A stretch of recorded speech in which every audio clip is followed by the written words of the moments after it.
90.7 তোমার এফএম। আর আমি আরজি শ্রীচরণ। আর আমি আরজি সুপ্রজা। আজ তোমাদের জন্য অনুপম সহস্রাক্ষ সাহার লেখা আহুতি। অনুপম সহস্রাক্ষ সাহা, জন্ম 2002, 24শে নভেম্বর। বাংলা অনার্সের দ্বিতীয় বর্ষের ছাত্র। নেশা বলতে গেলে বই পড়া, আড্ডা আর গল্প শোনা। ভালো লাগে মানুষের সাথে কথা বলতে। আজকের এই গল্পটি তিনি দুজনকে উৎসর্গ করতে চান। প্রদীপ্ত চৌধুরী ও অয়ন ঘোষকে। আজকের গল্পে আমাদের সাথে গল্পের জন্য আড্ডাবাজ এবং ফিয়ার ফেদার্স ইউটিউব চ্যানেল, সবার চ্যানেলের লিংক ডেসক্রিপশন বক্সে রইল। আরো নতুন নতুন গল্প শুনতে তাদের চ্যানেল ভিজিট করুন। আজকের গল্প পাঠে সৌমেন, প্রদীপ্ত, অনিরুদ্ধ, শুভদীপ্ত, বিভা, সুপ্রজা, কোয়েল এবং আরজে সৃজন। পোস্টার ডিজাইন কৌশিক, সহ নির্দেশনায় বিভা, শব্দগ্রহণ, আবহ সঙ্গীত এবং পর্ব পরিচালনা আরজে সৃজন।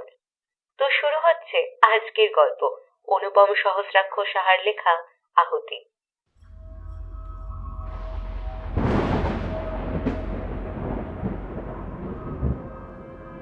সন্ধে 6:06, 6ই জুন 1980। অন্ধকার, নিস্তব্ধ চরাচর। কোনো রাতচরা পাখি বা ঝিঁঝির ডাক শোনা যাচ্ছে না। ওরা যেন কোনো অশনির ভয়ে থমকে গেছে। সমস্ত নিস্তব্ধতার মাঝে শোনা গেল দুজনের গলা। একজন বৃদ্ধ, অন্যজন বছর 40-এর এক পিতা। বৃদ্ধ সেই মানুষটার মাথায় হাত রেখে বলল, অধিরাজ, তুমি বিধাতার লেখনী তো আর পরিবর্তন করতে পারবে না। যার জন্ম হওয়ার কথা সে জন্মাবেই। 40-এর সেই মানুষটির চোখে জল গড়িয়ে পড়ল। আমি তো আর কোনো জ্ঞান তো পাপ করিনি বড় জেঠু। তবে তবে আমার সাথে কেন এরকম হলো? যে জন্মাবে সে তো সাক্ষাৎ অখণ্ড রঞ্জন। বৃদ্ধ মুচকি হেসে বলল, এই তো এই পরিবারের নিয়ম। অখণ্ড রঞ্জন ফিরবে প্রতি 3 প্রজন্মের মধ্যেই। সে যতক্ষণ তার সমস্ত পাপের আহুতি দিয়ে নিজেকে শুদ্ধ না করছে, ততদিন তার এই জন্মচক্র থেকে মুক্তি নেই। সেই মানুষটি আর কিছু বলার আগে তাকে থামিয়ে দিয়ে সেই বৃদ্ধ বললেন, তুমি খারাপ কথাই কেন ভাবছো? দেখো, আমার গণনা সঠিক হলে তোমার এই পুত্র অন্য সবার থেকে আলাদা হবে। কিন্তু ওকে জীবনে অনেক আহুতি দিতে হবে। আহুতির আগুনে ঝলসে গড়ে উঠবে একটা ভালো খারাপে নিয়ে গড়া মানুষ। বৃদ্ধ বোধহয় আরও কিছু বলতো, কিন্তু ততক্ষণে আতুর ঘর থেকে শোনা গেল একজন প্রসূতি মায়ের আর্তনাদ আর একজন সদ্যজাত শিশু কণ্ঠের কান্নার রোল। বৃদ্ধ অন্নদা শঙ্কর ভৌমিক সেই কণ্ঠ শুনে পাশে দাঁড়িয়ে থাকা অধিরাজ ভৌমিককে বলল, সমস্ত দুশ্চিন্তাকে দূরে সরিয়ে রাখো। মনে রাখবে অধিরাজ, আমাদের ভবিষ্যৎ নির্ভর করে আমাদের বর্তমানের ওপর। আমি তো আছি। এই শিশুপুত্র বেড়ে উঠবে আমার সান্নিধ্যে। আমার ওপর বিশ্বাস রাখো অধিরাজ। এই শিশুর হাতে নতুনভাবে সেজে উঠবে অদ্বৈতগড়। যাও অধিরাজ, ভবিষ্যৎকে দূরে সরিয়ে আজ নিজের দ্বিতীয়বার পিতৃত্বের স্বাদ অনুভব করো। এই আনন্দ থেকে নিজেকে বঞ্চিত করো না। অধিরাজের দুহাত জড়িয়ে উদাত্ত কণ্ঠে কথাগুলো বললেন অন্নদা শঙ্কর। অধিরাজ নিজের চোখের জল মুছে এগিয়ে যেতে লাগলো আতুর ঘরের দিকে, যেখানে তার জন্য অপেক্ষা করছে তার সন্তান।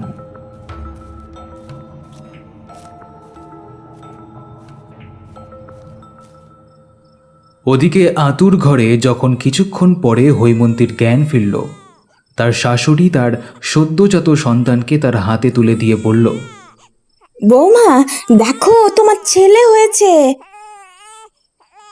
সেই সদ্যজাত শিশুর নামকরণ করে অন্নদাশঙ্কর। অনংশ, অনংশ ভৌমিক।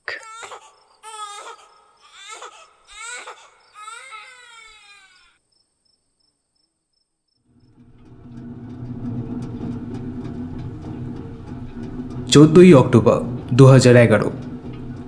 অভিরূপ আজকে একলা এই ফ্ল্যাটে। শ্রী অভিককে নিয়ে গেছে তার বাপের বাড়িতে। শ্রীয়ের মা খুব অসুস্থ।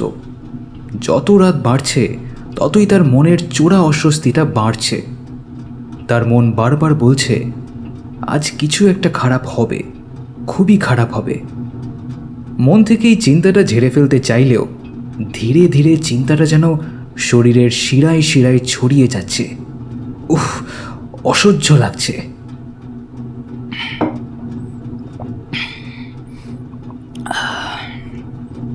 সব সালা ওই জন্য। সালা আমার চেয়ে 4 বছরের ছোট হয়ে আমাকে জ্ঞান দিতে আসে। ওর জ্ঞানের আমি সালা অভিরূপ ভৌমিককে ঠিক ভুলের হিসেব শেখাচ্ছে। নিজে তো সালা কোনোদিন স্কুলে যায়নি, সারাদিন ওই বুড়ো অদ্বৈত লাইব্রেরিতে পড়ে থাকে। অন্নদার বাচ্চাটা ওকে নিয়ে কী সব ভবিষ্যৎবাণী করে গেছে। ব্যাস, তারপর থেকেই সবাই ওর কথায় ওঠে আর বসে। সালাটা আমার বাপকেও মেরেছে। রাক্ষস সালা, রাক্ষস। সারা ঘরে একটা ধূসর ধোঁয়া পড়ে গেছে, আর ধোঁয়ার মধ্যে ফুটে উঠেছে একটা অবয়ব, একটা 12-13 বছরের মেয়ের অবয়ব। মেয়েটাকে চিনতে পেরেছে অভিরূপ, আর চিনতে পেরেই সে ভয়ঙ্কর আর্তনাদ করে ওঠে। এ তো দীপা, সেই পাগল মেয়েটা দিন কয়েক আগে যার শরীর সে ছিঁড়ে খেয়েছে, আর তারপর তার লাশটা ফেলে দেয় ওই পানা পুকুরে। কেউ ওকে সন্দেহ করেনি যখন লাশটা উদ্ধার হয়, কারণ ও তো এই পাড়ার একজন প্রখ্যাত শিক্ষক। এগিয়ে আসছে ওই মেয়েটি, দু চোখে তার প্রশ্ন, দুটো রুটির বিনিময়ে কেন করলো অভিরূপ ওর সাথে এইরকম? ওর ওই নোংরা শরীরে এমন কি ছিল যা ও স্ত্রীর মধ্যে নেই? কেন ওকে ধর্ষণ করলো তিনি? এত প্রশ্নের মধ্যে কুকড়ে উঠছে অভিরূপ। মেয়েটির পিছনে যেন আরেকটি মেয়ে, তার ছায়াও আসছে ঠিক ওর পেছন পেছন। ওই কি তবে সে যার কথা অনংশ বলেছিল? অভিরূপের মনে পড়ে গেল অনংশর কথা। যেই পাপ কেউ জানতে পারেনি, যেই পাপের কথা অনংশর সামনে আসতেই সে জেনে ফেলে। অনংশ বলেছিল, তুই যেটা করেছিস অভিরূপ, তার শাস্তি তুই পাবি। ও তোকে ছাড়বে না। চন্দ্রলেখার খিদেকে তুই আবার জাগালি। আমি বড় দাদু কতবার চেষ্টা করেছি তোদের বাঁচাতে। অখণ্ড রঞ্জনের রক্ত বইছে তোর শরীরে। এই রক্ত জেগে উঠলে চন্দ্রলেখাও জেগে ওঠে, ওই রক্তকে শেষ করতে। তুই চলে যা, এখান থেকে চলে যা। এবার ও তোর আহুতি নেবে, তোর আহুতি। তখন এই কথাগুলো শুনে অভিরূপের মাথা গরম হয়ে গেলেও এখন সে টের পাচ্ছে কথাগুলো কতটা সত্যি।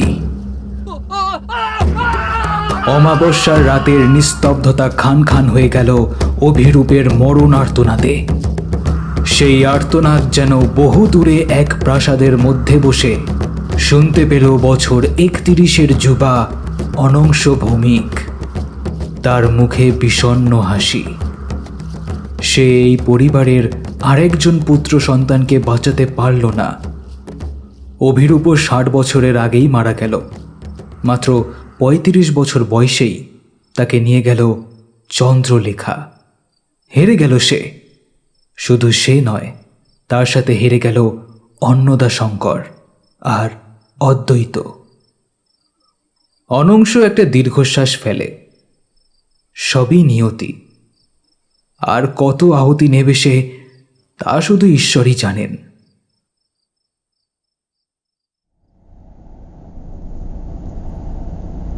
17 অগস্ট সাল 2000। নিজের বউকে নিজে মারি না ধরি তাতে ওই ছোকরাটা কে বলার? বেটা আমার থেকে প্রায় 30 বছরের ছোট, আর ওকে আমি নাকি সম্মান দিয়ে ছোট কাকা বলে ডাকবো। ওই অন্নদাশঙ্কর মরেছে, মাথার ওপর থেকে বোঝা কমেছে। আমি এখন এই পরিবারের কর্তা, বয়সে আমি বড়, তাই সিদ্ধান্ত আমিই নেব। ওই 20 বছরের ছোকরা নাকি হলো কর্তা ঠাউর। এই এলাকার আমি এমএলএ অবিনাশ ভৌমিককে নাকি ওই ছোকরা ভয় দেখায়। কোনো এক আদিকালের শাকচুর নিয়ে এসে আমাকে নাকি গিলে নেবে। ছেলে বলানোর গপ্প শুনিয়ে অবিনাশকে ভয় পাওয়ানো সোজা নয় জাদু। বিড়বিড় করে প্রলাপ বুকে চলেছে এলাকার দাপুটে বিধায়ক অবিনাশ ভৌমিক। আজকে পরমাকে আবার বেধড়ক পিটিয়ে সে এসেছে। সে এখন ড্রাইভ করে চলেছে তার বাগান বাড়ির দিকে। সেখানেই পল্টুকে বলে বেশ্যাপল্লীর সব থেকে কচি মালকে নিয়ে আসতে বলেছে সে। আজকে রাতে জম্পেশ পার্টি হবে। বিধানসভার রেজাল্ট বেরিয়েছে আজ। 2 বছরের মতন এবারেও সে জিতেছে ভোটে। যদি সব কিছু ঠিকঠাক হয় তবে আগামী কয়েকদিনের মধ্যেই তার মন্ত্রিত্ব কনফার্ম। আর এই খুশিতেই সে ঘরের ভিতর অগাধ মদ খেয়ে বেড়াতে যাচ্ছিল। আর তখনই তার স্ত্রী পরমা পা জড়িয়ে ধরে বলে, ওগো, এত রাতে কর্তা ঠাকুর মানা করলো তোমাকে বাইরে বেরোতে। আজকের রাতটা নাকি ভালো নয় তোমার জন্য। কথাটা শুনেই মাথাটা গরম হয়ে যায় অবিনাশের। ওই 20 বছরের ছোকরা নাকি কর্তা ঠাকুর। তারপর আর কি, বেদম প্রহার করে সমস্ত আশঙ্কাকে ফুৎকারে উড়িয়ে এসেছিল অবিনাশ। সে আর কয়েকদিন পর মন্ত্রী হবে। সে নাকি ওই 20 বছরের ছোকরার কথায় উঠবে আর বসবে। গাড়িটা এখন যেই রাস্তা ধরে চলেছে সেটা হাইওয়ে, কিন্তু হাইওয়েটা আজকে নিঝুম। অবিনাশ নিজের ভাবনাতে এতটাই মশগুল হয়ে গেছিল যে সে দেখতে পেল না তার গাড়ির পিছনে এক তাল অন্ধকার যেন এগিয়ে আসছে তার গাড়িকে লক্ষ্য করে। আচমকাই তার গাড়িটা বন্ধ হয়ে গেল। সে গাড়ি থেকে নেমে ইঞ্জিনটা চেক করছিল, কিন্তু কিছুই সে ঠিকভাবে ঠাহর করতে পারছে না। অন্ধকারের কুয়াশায় নাকি মদের নেশাতে তার চোখের সামনে সব কিছুই যেন আবছা আবছা হয়ে যাচ্ছে। মনে হচ্ছে শীতটা যেন ধীরে ধীরে খুব বেড়ে যাচ্ছে। শীতল ঠান্ডা বাতাস যেন শরীর চিরে ফালা ফালা করে দিতে চাইছে। দাপুটে নেতা অবিনাশের এবার খুব ভয় পেতে লাগলো। সে পরিমরি করে গাড়িতে ঢুকে বসল। তার নেশা নেমে গেছে মাথা থেকে। কিছুক্ষণের মধ্যে মনে হলো মানুষটা যেন পুরোপুরি বদলে গেছে। সে এখন ভয়ে কাঁপছে। তার প্রচণ্ড ভয় করছে, কারণ সে হেডলাইটের আলোয় দেখতে পেয়েছে অসংখ্য নারী পুরুষের লাশ স্তূপাকারে পড়ে আছে রাস্তার উপরে। আর একটি নারী অবয়ব যেন দাঁড়িয়ে আছে তার সামনে। মেয়েটার শরীরের অবয়বটা হালকাভাবে দেখা গেলেও তার কয়লার মতন জ্বলন্ত চোখে যেন অসীম খিদে। অস্ফুট স্বরে সে বলল, চন্দ্রলেখা। কথাটা বলার সঙ্গে সঙ্গেই তার গাড়ির হেডলাইটের কাঁচগুলো ভেঙে গেল। গাড়ির দরজা কাঁচ সব বন্ধ হয়ে গেল। সে কত চেষ্টা করতে লাগলো দরজাটা খোলার, কিন্তু সে পারল না। এবার যা দেখলো তা দেখে শরীরের সমস্ত রক্ত হিম হয়ে গেল অবিনাশের। স্তূপাকৃত লাশ থেকে যেন এবার একের পর এক লাশ উঠে দাঁড়িয়েছে। এদেরকে সে চিনতে পেরেছে। এরা তারাই যাদেরকে সে নিজের স্বার্থের জন্য খুন করেছে। তারা সবাই আজকে হাজির তাদের মৃত্যুর প্রতিশোধ নিতে। তাদের সবার সামনে দাঁড়িয়ে আছে সেই নারী। এবার সে আঙুল তুলে নির্দেশ দিল অবিনাশের দিকে। তার নির্দেশের অপেক্ষাই ছিল যেন সেই প্রেত মূর্তিগুলো। তারা এবার ঝাঁপিয়ে পড়ল অবিনাশের গাড়ির ওপর। অবিনাশের আর্তনাদ হারিয়ে গেল সেই আত্মাদের উল্লাসের সামনে।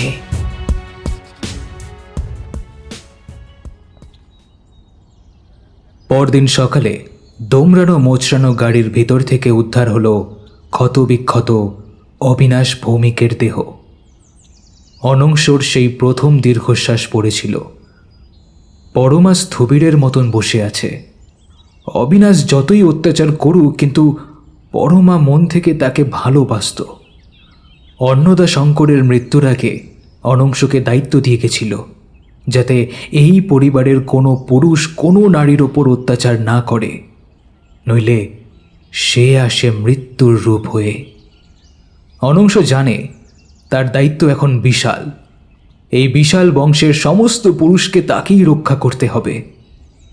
কিন্তু সে কি পারবে? যতই হোক, অখিতারঞ্জনের রক্ত বইছে যে ওদের সবার শরীরে। সে জানে না যে এই বংশের কতজনই আর হতে পারবে অদ্বৈত বা অন্নদার মতন। তার সামনে রয়েছে এখন অনেক বড় লড়াই, অনেক বড়।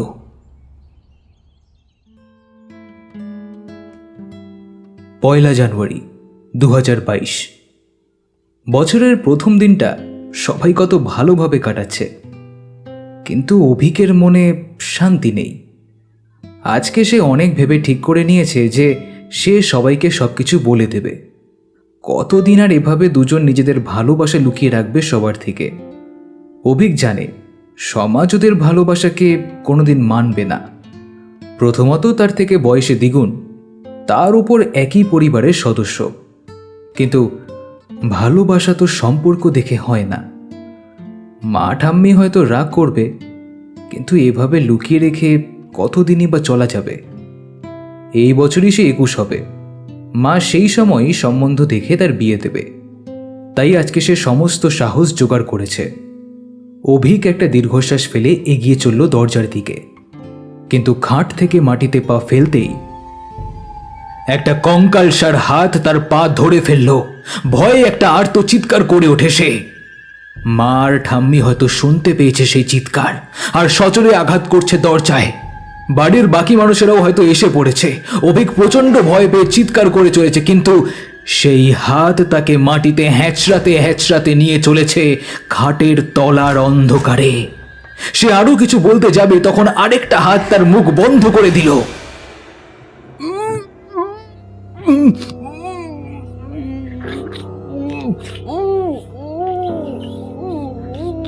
ধীরে ধীরে অজস্র হাত আষ্টে পৃষ্ঠে নিল অভিককে। ধীরে ধীরে ও হারিয়ে গেল খাটের তলার অতল অন্ধকারে। ততক্ষণে অভিকের চিৎকার শুনে শ্রী সজোরে দরজায় ধাক্কা দিচ্ছে। অভিক, অভিক তোর কি হয়েছে রে? দরজা খোল অভিক, অভিক, অভিক দরজা খোল। ওর শাশুড়ি পরমা দেবী তখন পাগলের মতন প্রলাপ বকে চলেছে। আমার স্বামীরে খেলি, আমার বড় ছেলেকে খেলি, এবার আমার বড় নাতিকেও ছাড়লি না। রাক্ষসী রে রাক্ষসী, তোর যখন এতই খিদে ছিল তখন আমাকে খেতে পারতিস। কি দোষ ছিল ওর, বল আমায়, কি দোষ, কি দোষ ছিল? বাড়ির সকল পুরুষের ধাক্কাতেও সেই দরজা খুলল না। তখন অনংশ মন্ত্রপ্লুত ভস্য ছুঁড়ে মারার সাথে সাথেই দরজা খুলে গেল। দরজা খোলার সাথে সাথে শ্রী ঘরে ঢুকে আর্ত চিৎকার করে উঠল। ঘরের মধ্যিখানে পড়ে রয়েছে অভিকের রক্তাক্ত মৃতদেহ। হাজার হাজার নখ দিয়ে ওর সারা শরীর আছড়ে আছড়ে রক্তাক্ত করে দিয়েছে। পরমা এখনো দরজার বাইরে বসে বিড়বিড় করে চলেছে। ঘরে উপস্থিত নারী, পুরুষ এবং পরিবারের সকল সদস্যের চোখ মুখ আতঙ্কে ফ্যাকাশে হয়ে গেছে। শ্রী একবার তাকালো অনংশর দিকে। সে পাথরের মতন দাঁড়িয়ে আছে। শ্রী চিৎকার করে বলে উঠল তার উদ্দেশ্যে, কর্তা ঠাকুর, অভিরূপ আর ওর বাবা মারা গিয়েছিল কারণ ওরা মেয়েদের উপর অত্যাচার করত, ধর্ষণ করেছিল, খুন করেছিল। কিন্তু কিন্তু অভিক তোর বাবা দাদুর মতো অমানুষ ছিল না। ও তো মেয়েদের সম্মান দিত। তবে তবে কেন চন্দ্রলেখা গ্রাস করলো আমার কোলকে? কেন? জবাব দিন অনংশ ভৌমিক, জবাব দিন। অনংশ শ্রীয়ের দিকে তাকিয়ে বলল, কোনো মেয়েকে ভালোবাসলে তাকে জোর করে কাছে পেতে চাওয়াও চন্দ্রলেখার চোখে অপরাধ। শ্রী আরো জোরে কাঁদতে কাঁদতে বলল, মিথ্যে মিথ্যে, সব মিথ্যে। সারা ভৌমিক বাড়ি তখন বৃদ্ধার প্রলাপ ও মার কান্নাতে ভরে উঠেছে, যে সদ্য তার সন্তানকে হারিয়েছে। বছরের প্রথম দিন যখন সারা পৃথিবীর মানুষ খুশিতে মেতে উঠেছে, তখন অদ্বৈতগড়ের এই 200 বছরের পুরনো রাজপ্রাসাদে তখন বেজে চলেছে কান্নার রোল। অমঙ্গল যেন এই বংশের ছেলেদের সাথে মিশে গেছে।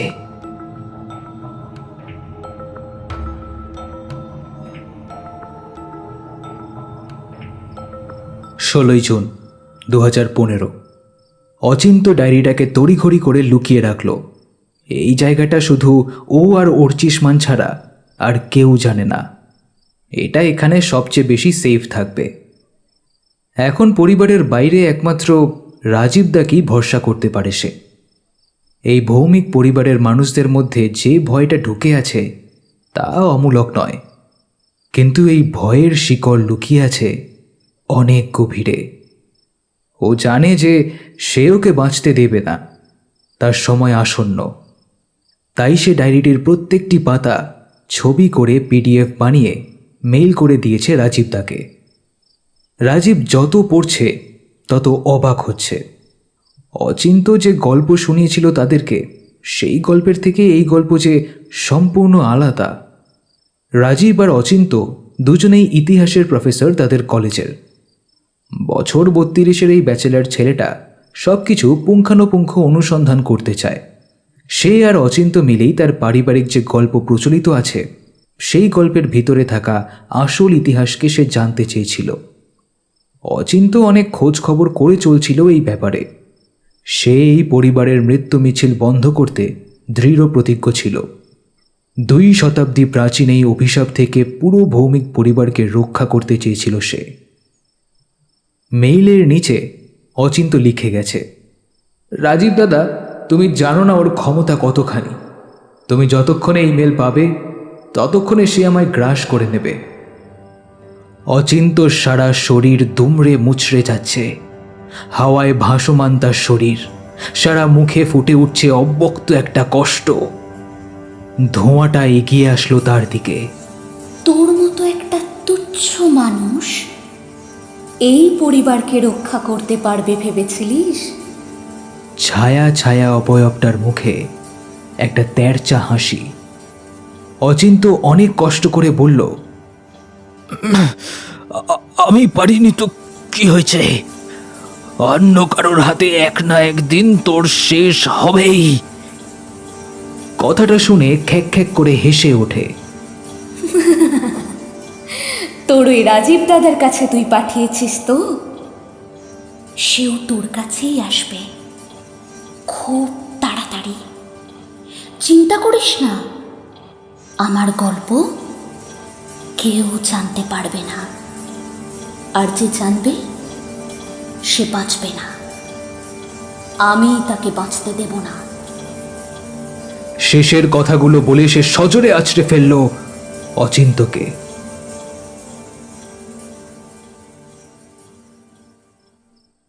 মেইলটা পড়া শেষ করার পর রাজীব উঠতে যাবে, তখনই তার চারপাশের পরিবেশটা কেমন যেন বদলে গেল। সারা ঘরে যেন কেমন একটা কুয়াশা মাখা অন্ধকার, আর সেই অন্ধকারই ফুটে উঠছে যার মুখ, সে সাক্ষাৎ মৃত্যু। এর কথাই তো বরাবর উল্লেখ করে গেছে অচিন্ত। রাজীব ভয়ে স্থির হয়ে গেছে। হঠাৎ সেই সমস্ত কুয়াশা এসে ঝাঁপিয়ে পড়ল রাজীবের ওপর। একটা অস্ফুট আর্তনাদ ছড়িয়ে পড়ল ঘর জুড়ে।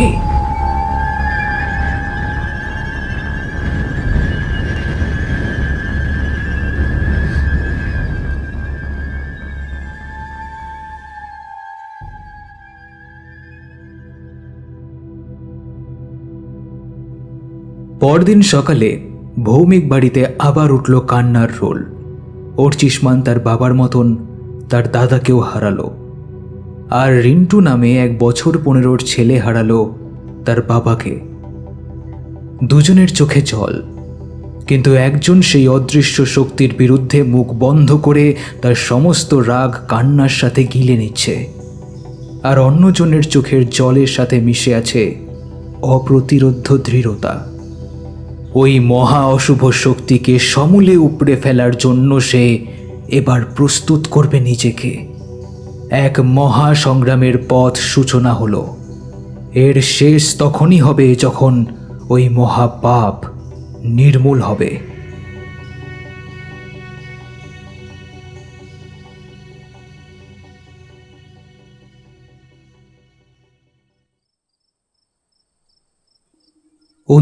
ফেব্রুয়ারি 2000। রাত তখন 12:40।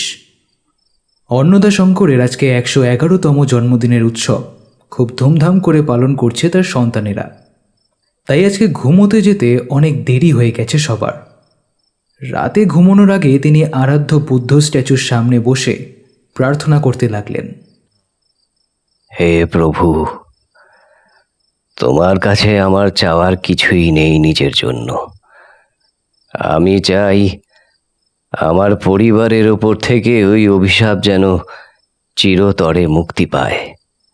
50 বছর আগে যেটা শেষ হওয়ার কথা ছিল, যার জন্য আমি সে রাতে সেই মহা পাপ করেছিলাম, সেটার মূল্যই কি চোকাতে হচ্ছে।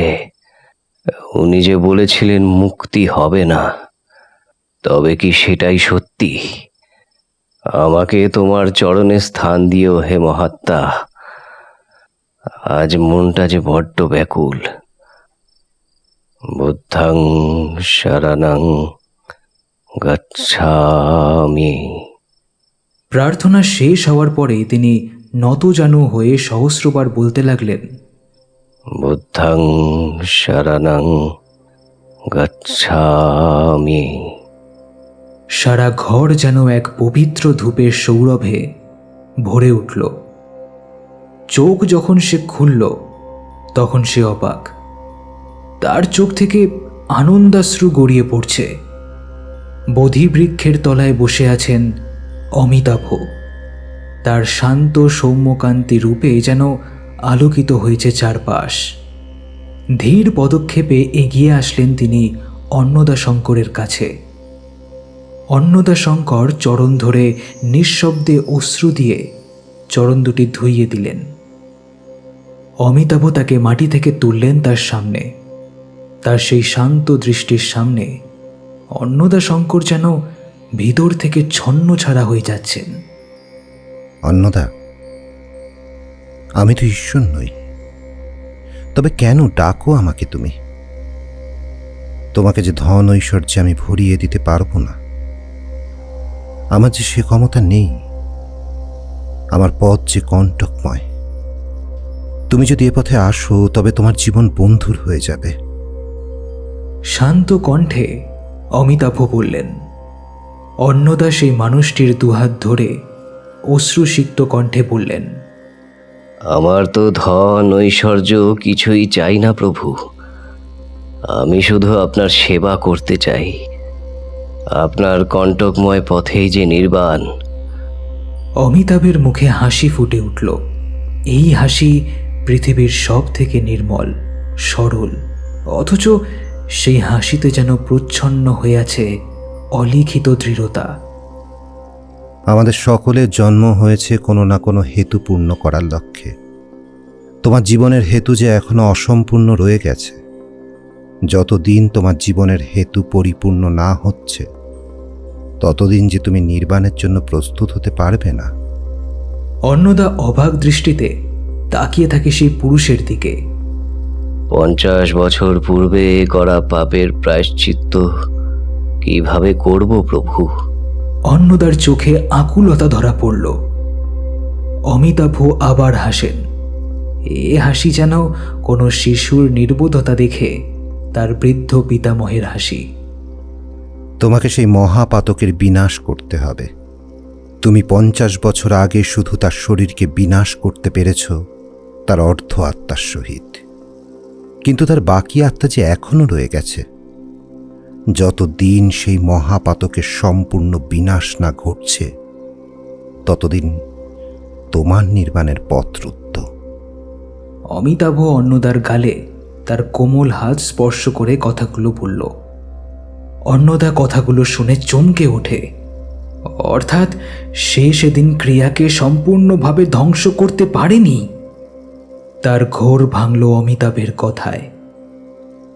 আজ তোমার সাথে তার সংঘাত হবে, হয়তো আজ সে বিজিত হবে, কিন্তু মনে রেখো, তুমি যেমন তার শরীরকে ধ্বংস করেছ, তেমনি সেও তোমার শরীরকে ধ্বংস করতে পারলেও তোমার আত্মা আবার নতুন শরীর নিয়ে ফিরবে এই পরিবারের মধ্যে।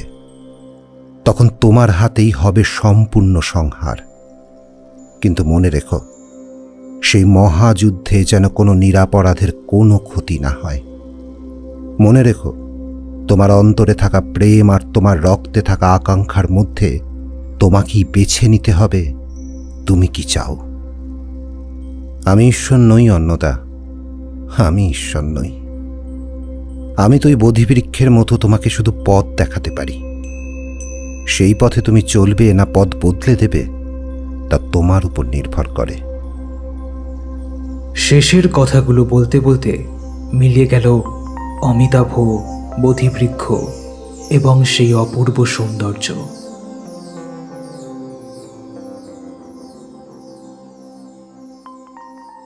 ঠিক সেই সময় অন্নদা শঙ্করের নাকে এসে লাগল পুতিময় দুর্গন্ধ। রাত তখন 3টে নয়। আজকে যে বছরের একমাত্র দিন যেটি অবশিষ্ট, আজ যে লিপ ইয়ার, ফেব্রুয়ারি মাস। অন্নদা শঙ্কর যে আজকে দুর্বল। তিনি একবার চোখ তুলে তাকালেন তার অমিতাভের দিকে। অমিতাভের মুখে কি একটা করুণ হাসি ফুটে উঠল। হঠাৎই পেছন থেকে একটা সজোরে আঘাত এসে নামল তার উপর। লুটিয়ে পড়লেন বৃদ্ধ। ধীরে ধীরে নিজের অন্ধকারাচ্ছন্ন দৃষ্টি দিয়ে যার মুখ তিনি দেখলেন, তাকে দেখে তিনি হতচকিত। অনংশ। কথাটা অস্ফুটে বেরিয়ে এলো অন্নদার মুখ থেকে। অনংশ অন্নদার দিকে তাকিয়ে একটা বিশ্রী হাসল। তারপর ফ্যাস ফ্যাসে স্বরে বলল, আজকে যে বিশেষ দিন অন্নদা। তোর মাথার 365 দিন আমার আর তোর মধ্যে বন্ধনটা থাকলেও আজকে সেই বন্ধনটা নেই। সেবার সেই বন্ধনের জন্য তোকে আমি স্পর্শ করতে না পারলেও আজকে তুই বাঁচবি না।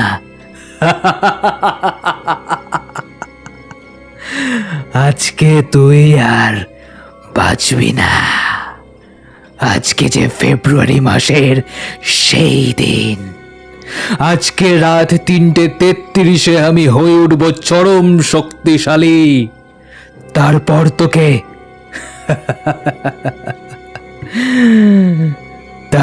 তোকে পিষে দিয়ে আবার শুরু হবে চন্দ্রলেখার রক্তাক্ত খেলা। এবার দেখা যাক এই বংশের পুরুষদেরকে কে বাঁচাবে চন্দ্রলেখার মৃত্যুবান থেকে। দীর্ঘ 50 বছর ধরে ছায়া ছায়া লড়াইয়ে আমি তিতি বিরক্ত। আমি এবার কাউকে ছাড়ব না, কাউকে না। দাঁতে দাঁত পিষে কথাগুলো বলতে লাগলো অনংশ। সামনে আঘাত পেয়ে বসে থাকা অন্নদাকে। সে তখন উঠে গিয়ে দূরে পড়ে থাকা মালাটা নেওয়ার চেষ্টা করে, কিন্তু তার আঙুলগুলো অনংশ পিষে ফেলে তার পায়ের তলায়। বৃদ্ধ মানুষটি কুকিয়ে ওঠে। মালাটি তুলে নিজের মন্ত্র বলে ধ্বংস করে ফেলে অনংশ। অনংশর মুখে এক পৈশাচিক হাসি ফুটে ওঠে। কাতরাতে থাকা অন্নদা শঙ্কর হঠাৎ হেসে ওঠে। সেই হাসি শুনে হতচকিয়ে ওঠে অনংশ। তুই মালাকে ধ্বংস করে তার সমস্ত শক্তিকে মুক্ত করে দিলি মূর্খ। এই বলে সে সজোরে ধাক্কা মারল অনংশকে। অনংশ সেই ধাক্কাকে ছিটকে পড়ল পাশের দেওয়ালে। এখন রাত 3:22। অন্নদা শঙ্করের হাতে মাত্র 11 মিনিট আছে। সে মাত্র 11 মিনিটই আটকে রাখতে পারবে ওকে। অন্নদা শঙ্কর ওকে মন্ত্রবন্ধনে বেঁধে ফেলার পর তিনি বসলেন আর এক মনে পড়তে লাগলেন ওং মণিপদ্মে হুম। সহস্রবার মন্ত্র পড়া শেষ হতেই অন্নদা শঙ্কর তার ভরাট গলায় বলে উঠল, অমিতাভ বুদ্ধকে সাক্ষী রেখে আমি আমি অন্নদা শঙ্কর ভৌমিক যদি নিষ্ঠা ভরে বুদ্ধের চরণ স্তবক করে থাকি, যদি নিজের তন মন সমর্পণ করে থাকি, তবে আমি আমার সকল ধ্যান শক্তিকে একত্র করে নিজের গুরু পরম বুদ্ধকে স্মরণ করে আমি আমার দেহ পরিত্যাগ করছি। কথাগুলো শেষ হওয়ার সাথে সাথেই অন্নদা মুখ হা করলেন। তার দেহ থেকে একটি সাদা ধোঁয়া মিশে গেল হাওয়াতে। অনংশ তখন ছটফট করছে সেই বন্ধনে। এই মহাত্যাগে তার সমস্ত পরিকল্পনা ব্যর্থ হয়ে যায়। সে ভেবেছিল অন্নদাকে হত্যা করে অন্নদার সমস্ত শক্তি কেড়ে নিয়ে আরো শক্তিশালী হয়ে উঠবে, কিন্তু ওর আত্মত্যাগেই সব শেষ করে দিল। ঘড়িতে তখন 3:33। ব্যর্থ আক্রোশে ফুটে উঠছে অনংশ।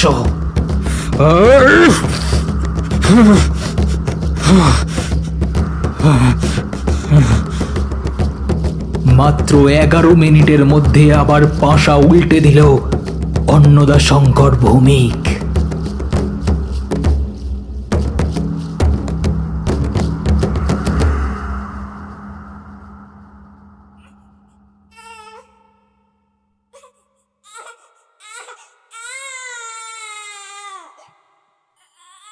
অন্যত্র এক হাসপাতালে তখন রাত 3:33।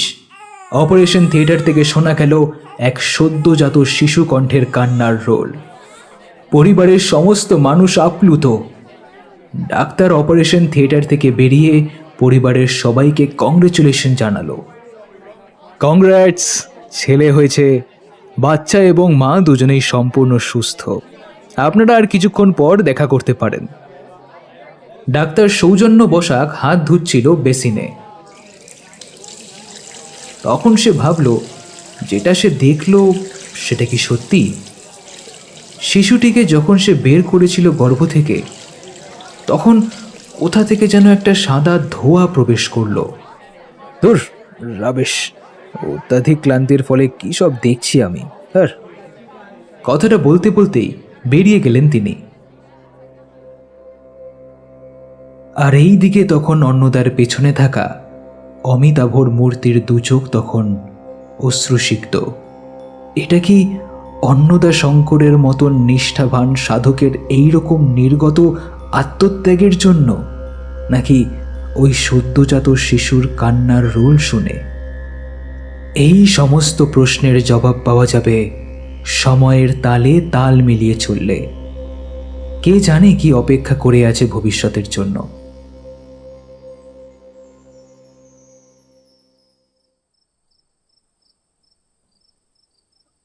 তোমাদের সবাই কম বেশি শুনেছ চন্দ্রলেখার অভিশাপের ব্যাপারে। তোমাদের মনে প্রশ্ন জাগতেই পারে যে কে চন্দ্রলেখা। আজ তবে তোমাদের শোনাবো চন্দ্রলেখার আখ্যান। চন্দ্রলেখা ছিল একজন অসামান্য রূপসী নর্তকী। নর্তকী হলেও সে বেশ্যা কিন্তু ছিল না। সে তার নাচ দেখিয়ে তার পরিবারের ভরণ পোষণ করত। সমাজের কত উঁচু উঁচু অভিজাত পুরুষদের হৃদয়ে ঝংকার তুলেছিল সে নারী, তার কোনো হিসেব নেই। তার নৃত্য দর্শন করা যতটা সহজ, তার শরীরকে শয্যায় পাওয়া ততটাই কিন্তু অসম্ভব ছিল। তার অন্তরের দৃঢ়তা তাকে সেই সব শকুনের থেকে বাঁচিয়ে রাখত। তোমরা ভাবছো তো যে চন্দ্রলেখার সাথে এই বংশের অভিশাপের কি সম্পর্ক? তোমাদের চন্দ্রলেখার বিষয়ে যেমন কিছুটা জানিয়ে রাখলাম, তেমনি অভিশাপের শুরু জানতে হলে আমাদের গল্প শুরু করতে হবে অমর কুসুম ভৌমিকের থেকে। তিনি এই অদ্বৈতগড়ের প্রতিষ্ঠাতা। অমর কুসুমের সাথে 1754 সালে বিবাহ হয় গিরিজা সুন্দরীর। তিনি ছিলেন রাজবল্লভের কন্যা। আর এই রাজবল্লভ ছিলেন সিরাজের বিশ্বাসঘাতকদের মধ্যে অন্যতম। শুধু তিনি নয়, পলাশির যুদ্ধে বিশ্বাসঘাতকতা করেছিল তার জামাই অমর কুসুম। পলাশির যুদ্ধের কয়েক মাস আগেই জন্ম হয় অমর কুসুমের প্রথম সন্তান অখণ্ড রঞ্জনের। এরপর সময় বদলাতে শুরু করে। সিরাজের সাথে যারা বিশ্বাসঘাতকতা করেছিল তাদের জীবনে নেমে আসে অমোঘ অভিশাপ। অমর কুসুম যখন দেখেন তার শ্বশুর মারা গেলেন, তখন তার কুলগুরু তাকে নির্দেশ দিলেন বঙ্গভূমি ছেড়ে দিতে। তখন 1764 সালে তিনি চলে আসেন এবং 34টি গ্রাম নিয়ে প্রতিষ্ঠা করেন তার জমিদারি, যার নাম দেন ষোড়শগড়। অমর কুসুমের অখণ্ড রঞ্জনের পর আরও 7 সন্তান জন্মায়। অমর কুসুম ভেবেছিল এবার তার জীবনে বোধহয় শান্তি আসবে, কিন্তু তার হলো না। তার 8 পুত্রেরা দানবের মতন ষোড়শগড়ের মানুষদের ওপর অত্যাচার করতেন, আর সেই খবরে অতিষ্ঠ হয়ে থাকতেন তিনি। এইভাবেই সময় চলতে লাগলো, কিন্তু এই পরিবারে গ্রহণ লাগলো 1798 সালে, যখন চন্দ্রলেখা আসলো এই ষোড়শগড়ে। তার নৃত্যের চেয়েও তার লাস্যময়ী শরীরের প্রেমে পড়েছিল অখণ্ডরা। তাকে শয্যা সঙ্গিনীর প্রস্তাব দিতে এসে ঘৃণা ভরে নাকচ করে দেয়, আর তাতেই ওদের পুরুষত্বে আঘাত লাগে। এর পরের এক অমাবস্যার রাতে চন্দ্রলেখাকে ধর্ষণ করে অখণ্ড রঞ্জন সহ তার ভাইয়েরা। মেয়েটির আর্তনাদ রাজপ্রাসাদ সহ অন্দরমহলে প্রবেশ করলেও সকলে নিশ্চুপ ছিল। সারা রাত ধর্ষণ হওয়ার পর যখন সকলেই ক্লান্ত, তখন ক্ষতবিক্ষত রক্তাক্ত হয়ে এসে সেখানেই অখণ্ডের দিকে রোষায়িত দৃষ্টি মেলে ধরে।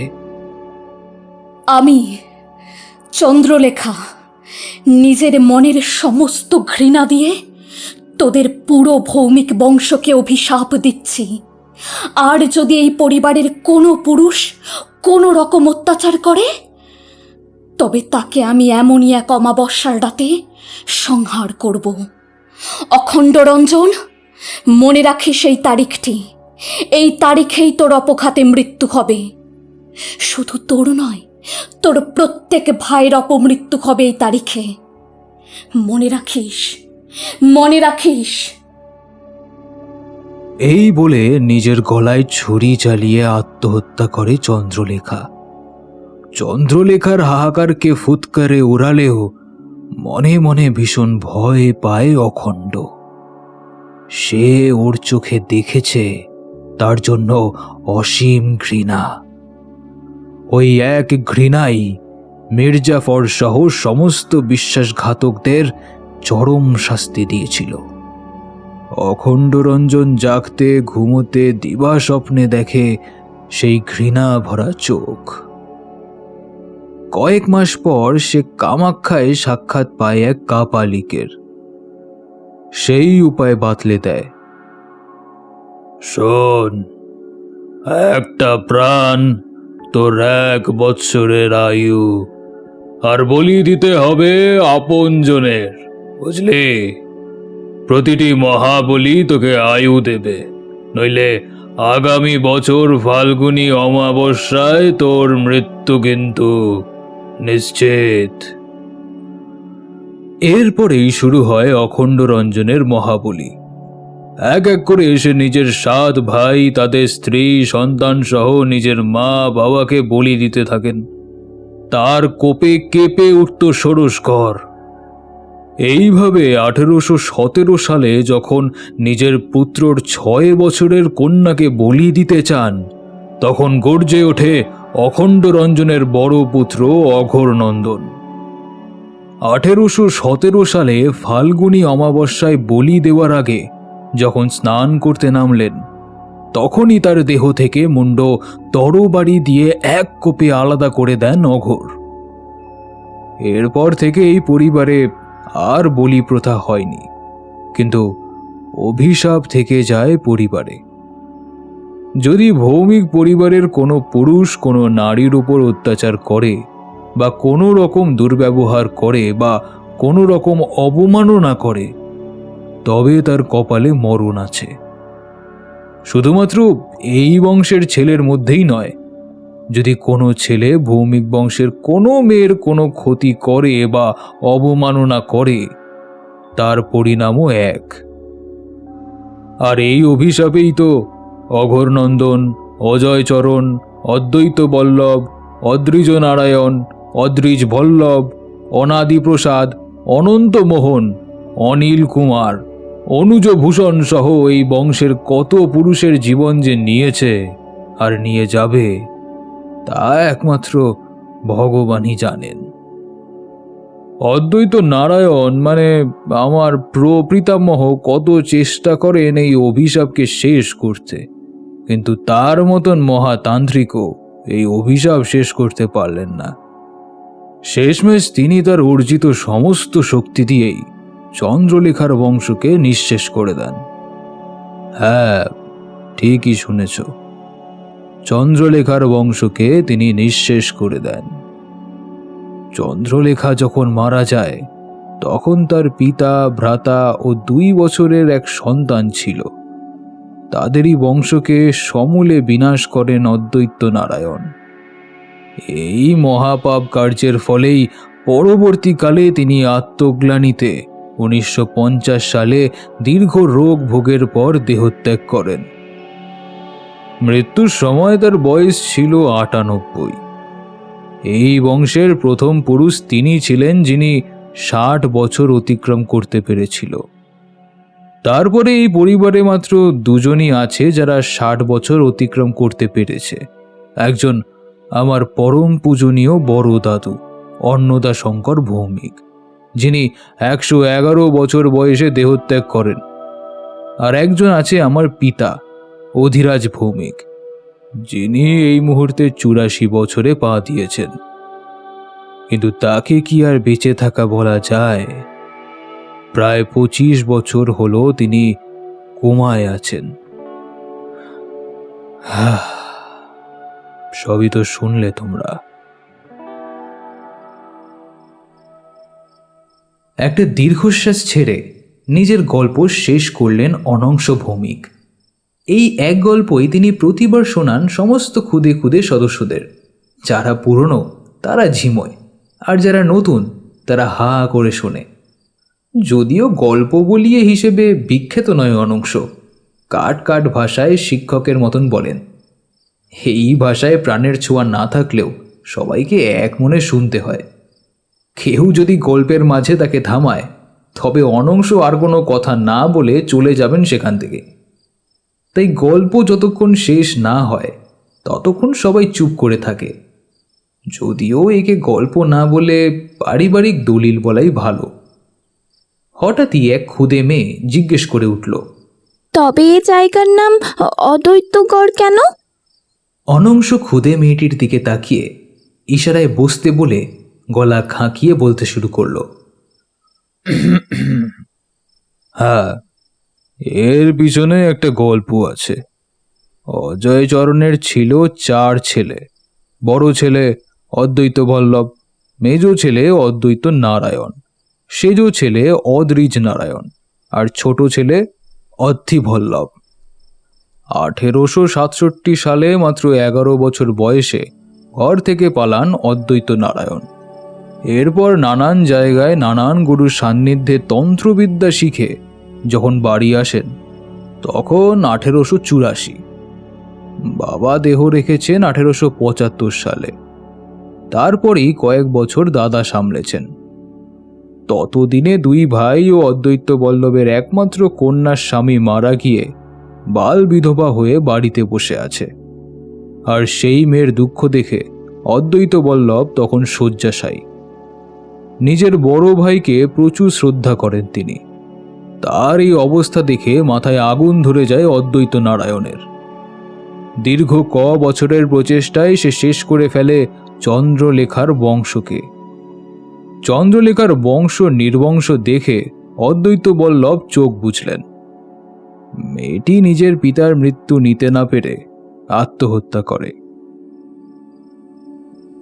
তোমরা নিশ্চয়ই বুঝতেই পারছো যে অদ্বৈত নারায়ণের অবস্থা কিরকম ছিল। এরপরেই তার এই একাকিত্বর জ্বালা থেকে নিজেকে রক্ষা করতে 1886 সালে বিবাহ করেন তিনি। এরপর 1889 সালে নর্মদা দেবীর কোল আলো করে জন্মায় অন্নদা শঙ্কর। এরপরে অদ্বৈত নারায়ণ 5 পুত্র সন্তান আর 4 কন্যা সন্তান নিয়ে সুখের সংসার করেন। পরিবারের মেয়েদের ও বড় ছেলের 18 বছর বয়স হলেই বিবাহ দিয়ে দিলেন, আর বাকি পুত্রদের 25-এর মধ্যেই বিয়ে দিয়ে ফেললেন তিনি। ও হ্যাঁ, তোমার প্রশ্নেরই তো জবাব দেওয়া হলো না, কি সব বলে গেলাম। হ্যাঁ, ওইটা বলি এবার। 1884 সালে তিনি যখন ফিরলেন, তখন তিনি এই পুরনো মহল ছেড়ে সবাইকে নিয়ে বাস্তু মেনে এক নতুন মহল তৈরি করলেন, যেটা এখন আমরা থাকি। আর পুরনো মহলকে ভেঙে বানিয়ে ফেললেন শ্মশান। নিজের পিতৃসমান দাদার নামেই তিনি ষোড়শগড়ের নাম বদলে রাখলেন অদ্বৈতগড়। কি এবার বুঝলে তো যে এই জায়গার নাম অদ্বৈতগড় কেন?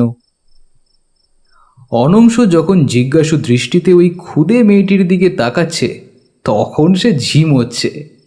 মেয়েটাও অবুজের মতন মাথা নাড়িয়ে দিল। অনংশ এবার সবার উদ্দেশ্যে বলল, তবে আজকে এখানেই গল্প গুজব শেষ করলাম। রাত অনেক হয়েছে, 9টা বাজে। তোমরা সবাই উঠে পড়ো, আর ঘন্টাখানেক পরে খাবার টেবিলে দেখা হচ্ছে। আর হ্যাঁ, যাওয়ার পর ঘরের দরজাটা ভালো করে ভেজিয়ে দিয়ে যাবে, ঠিক আছে? কথাটি বলেই আরাম কেদারায় শরীরটা এলিয়ে দিলেন অনংশ। সবাই যেন এই মুহূর্তেরই অপেক্ষায় ছিল। দৌড়দার করে পালালো সেখান থেকে। যাওয়ার আগে দরজাটা ভেজিয়ে গেল। আলতোভাবে সেদিকে তাকিয়ে হেসে উঠল অনংশ ভৌমিক। সেই হাসিতে লেগে আছে কুটিলতা, হিংস্রতা, ধূর্ততা।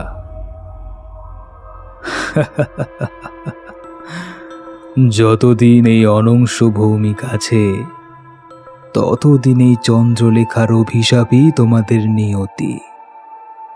যুগের পর যুগ ধরে চলতে থাকবে এই অভিশাপ। রেহাই নেই তোদের, রেহাই নেই। আমি কাউকে ছাড়ব না।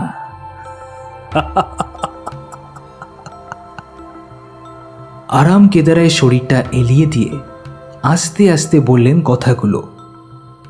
অনংশ জানে এই পরিবারকে বাঁচাতে পারবে এমন কেউ নেই, আর যে ছিল সে মারা গেছে, তাও 24 বছর আগে। কিন্তু আফসোস একটাই, নিজের হাতে তিলে তিলে ওই বুড়ো অন্নদা শঙ্করকে খুন করতে পারল না সে। তাকে ফাঁকি দিয়ে নিজেই সে দেহত্যাগ করেছে। আর কয়েকদিন পরেই তো ওর 24তম মৃত্যুবার্ষিকী। এই 24 বছর ধরে এই পরিবার সহ কত পুরুষের নিধন তিনি করেছেন তা তার মনেও নেই। এই পরিবারের মানুষেরা তাকে ভগবান ভাবে তার চরণে থাকলেই নাকি ওরা বাঁচবে। কিন্তু অনংশই ওদের কালকে ডেকে আনে। তোদের নিয়তি এখন আমি।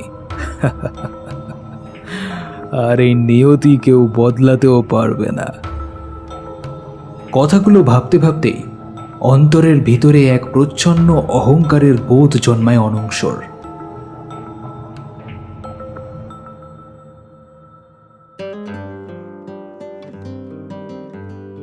রাতুল ও অমৃতার পরিচয় হয় স্কুলে। অমৃতা তখন ক্লাস 9-এ একটি কোয়েড এডুকেশন স্কুলে নতুন ভর্তি হয়েছে। সেখানকার সিনিয়র দাদা দিদিরা মিলে জুনিয়রদের র্যাগিং করত। অমৃতা ওদেরকে বোঝাতে চেয়েছিল যে ওর সাথে এইসব জবরদস্তি যেন না করা হয়, না হলে বেঘরে নাকি সব মরবে। কিন্তু ওরা মজা ভেবেছিল। আর তারপরেই সেই ছেলে মেয়েগুলো অমাবস্যার রাতে বীভৎসভাবে খুন হয়। সবাই ওর থেকে দূরে দূরে থাকতে লাগলো। কেউ কথা বলতো না ওর সাথে। এমনকি ওর ঘরটা সবার থেকে বড় হলেও সেখানে ওকে একাই রাখা হতো। এই একাকিত্ব যখন ওকে ভিতর থেকে ছিন্ন ভিন্ন করে দেয়, তখন ওদের ক্লাসে ভর্তি হয় ওর চেয়ে 2 বছরের বড় রাতুল। আর সে এসে একজন বড় দাদা আর একজন বেস্ট ফ্রেন্ডের মতন আগলে ফেলে অমৃতাকে। যেই অমৃতাকে সবাই ভয় পেয়ে এড়িয়ে যেত, রাতুল সেই অমৃতার সাথেই বেশিরভাগ সময় কাটাতো। ওর জন্যই হোস্টেলে থাকলেও মনে হতো ও বাড়িতে আছে। রাতুল ওর বাবা মা দাদা বন্ধু সবই হয়ে গেছিল। প্রথমের দিকে ও ভয়ে কথা না বললেও রাতুলের বকর বকরে ওকে শেষমেশ এই আজকের অমৃতা বানিয়েছে। এই অমৃতা কিন্তু এখন প্রচুর বকবক করে থাকে, পাগলামিও করে, আর রাতুল ওকে মাঝে মাঝে বকে, কখনো কখনো আবার টেরাবেকা কাণ্ডকে সোজা পথে নিয়ে আসে। কিন্তু ছেলেটা এখন কথা বলে কম, শোনে বেশি। আর এটা যে শুধু অমৃতার জন্যই তা কিন্তু নয়, রাতুল ওই রকমই, সবার কথা মন দিয়ে শোনে এবং তারপর নিজের মতামত দেয়। অমৃতাকে কথায় কথায় সে বলে, আমাদের অর্ধেকের বেশি সমস্যার সমাধান হয়ে যায় যদি কোনো মানুষ আমাদের সমস্যাকে শোনে, আর বাকি অর্ধেক সমস্যার ভিতরের সমাধানটা বের করে অ্যাপ্লাই করে ফেলতে হয়। এই রকমই বাবা বাবা টাইপের কথা বলে সে। অমৃতা মাঝে মাঝে এ নিয়ে ইয়ার্কি ফাজলামি মারলেও রাতুলকে কখনোই সে রেগে যেতে দেখেনি। সে তার সারল্য মাখা ওই মিচকে হাসিটা ঠোঁটে রেখে সব শুনে যায়।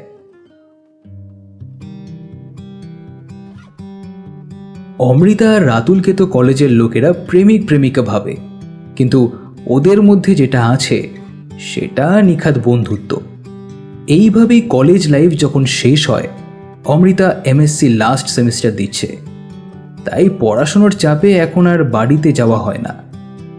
যখন একা থাকে তখন ওর খুব মনে পড়ে ওর বাবা আর ভাইয়ের কথা। 4 বছর আগে কোনো রাতে ওর বাবা আর ওর ভাই দুজনেই ওকে ছেড়ে চলে যায়। এই ঘটনাটি কখনোই বিশ্বাস করতে পারে না সে, কিন্তু ছোট দাদুর কথা অমান্য করবে এই রকম বুকের পাটা কারোর নেই ওদের পরিবারে। তাই তো ওই দমবন্ধ থাকা পরিবেশ থেকেও পালিয়ে এসেছে। পিছুটান বলতে গেলে এখন আর সেরম কিছু নেই, মা তো চলেই গেছিল আগে। বাবা আর ভাই নিয়ে সুখী সংসার ছিল, কিন্তু এই মহামারী কেড়ে নিল সব কিছু। তবে এখনো ভালোই আছে রাতুর সাথে। রাতুর মতন বন্ধু কাম ফিলোসফার থাকলে 1 সেকেন্ডেই মন ভালো হয়ে যায়। দরজায় নক নক শব্দ শুনেই বুঝতে পারলো রাতুল এসে হাজির হয়েছে। কে জানে বাপু কিভাবে ছেলেটা বুঝে যায় যে অমৃতা ওকে মনে করছে। জিজ্ঞাসা করলেই সে বলে, স্ট্রং কানেকশন আমি, তোর আর আমার বন্ধুত্বের কানেকশন বড্ড হাই। এমনভাবে কথাগুলো বলতো যে হাসি পেয়ে যেত।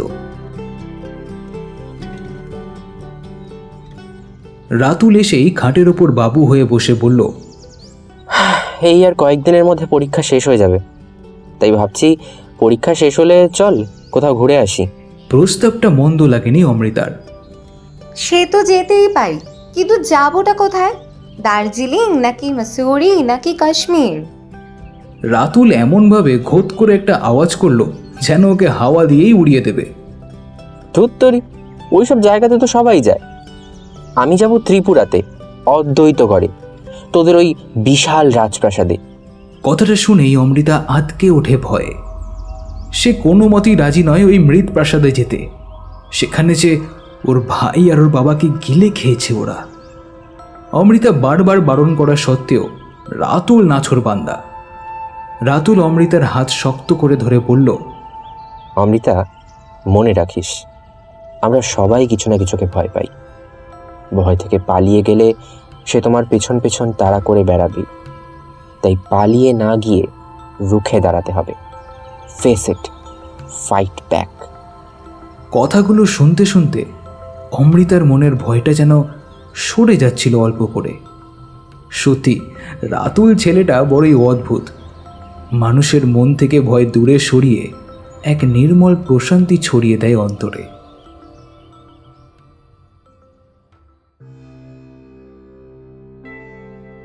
আঠেরোই জানুয়ারি 2024, প্রায় 4 বছর পরে অমৃতা ফিরল সেই রাক্ষসে প্রাসাদে।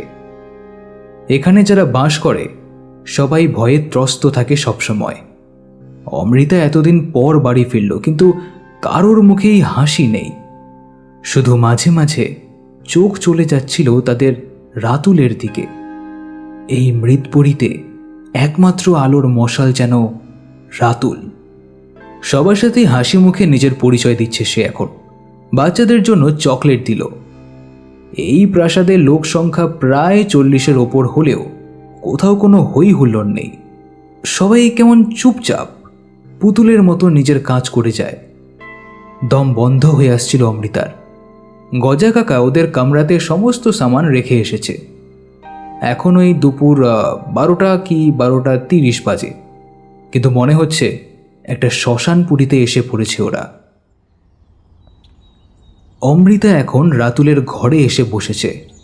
সে উসখুস করে বলল, দেখলি তো, তোকে কেন বলেছিলাম এখানে না আসতে? এখানে মানুষ নয়, জ্যান্ত মরা থাকে। এই প্রাসাদে শুধু অনংশ ভৌমিকের কণ্ঠস্বর গমগম করে। উনি যা বলেন তাই হয়। এই পরিবারের, এই অদ্বৈত গড়ের নিয়ন্ত্রণকর্তা, এখানকার বিধাতা। রাতুল ওর চোখের দিকে চোখ রেখে বলল, অমৃতা, যখন কোনো নিয়ম পায়ে শিকল পরিয়ে দেয়, সেই নিয়মের ভারে যখন সাধারণ মানুষ হাঁপিয়ে যায়, তখন সেই নিয়মকে উৎপাটন করতে হয়। নিয়ম আর প্রতিজ্ঞা দুটোই সময়ের সাথে পরিবর্তিত করতে হয়, না হলে তার পরিণাম হয় পিতামহ ভীষ্মের মতো। জেনে বুঝেও তাকে সরসজ্জায় শুয়ে নিজের আপন মানুষদের সর্বনাশ দেখতে হয়েছিল।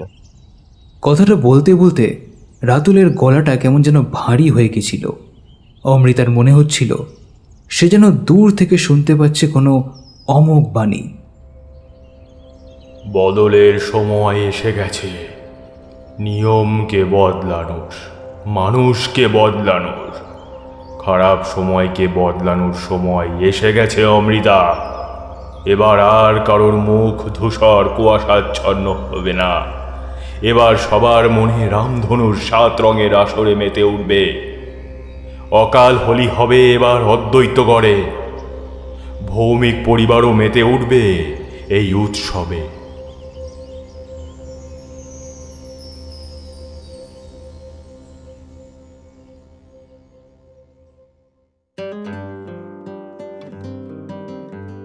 রাতুল এই 1 মাসে কি জাদু করলো তা অমৃতা জানে না, কিন্তু এখন এই পরিবার নয়, সমস্ত অদ্বৈতগড় জুড়ে যেন রামধনু ছড়িয়ে গেছে।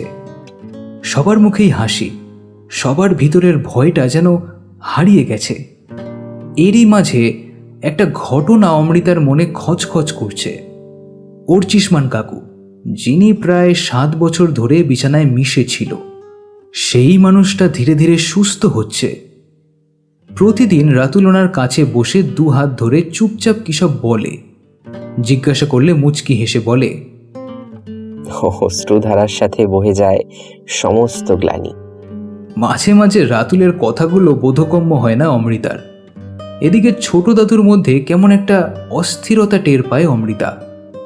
ছোট দাদুর সেই সৌম্য রূপের, সেই আগলে রাখার ব্যবহার এখন কেমন খারাপ খারাপ লাগে। কে জানে, অমৃতার মন এখন ছোট দাদুর কথাগুলোকে ঠিক বিশ্বাস করতে চায় না।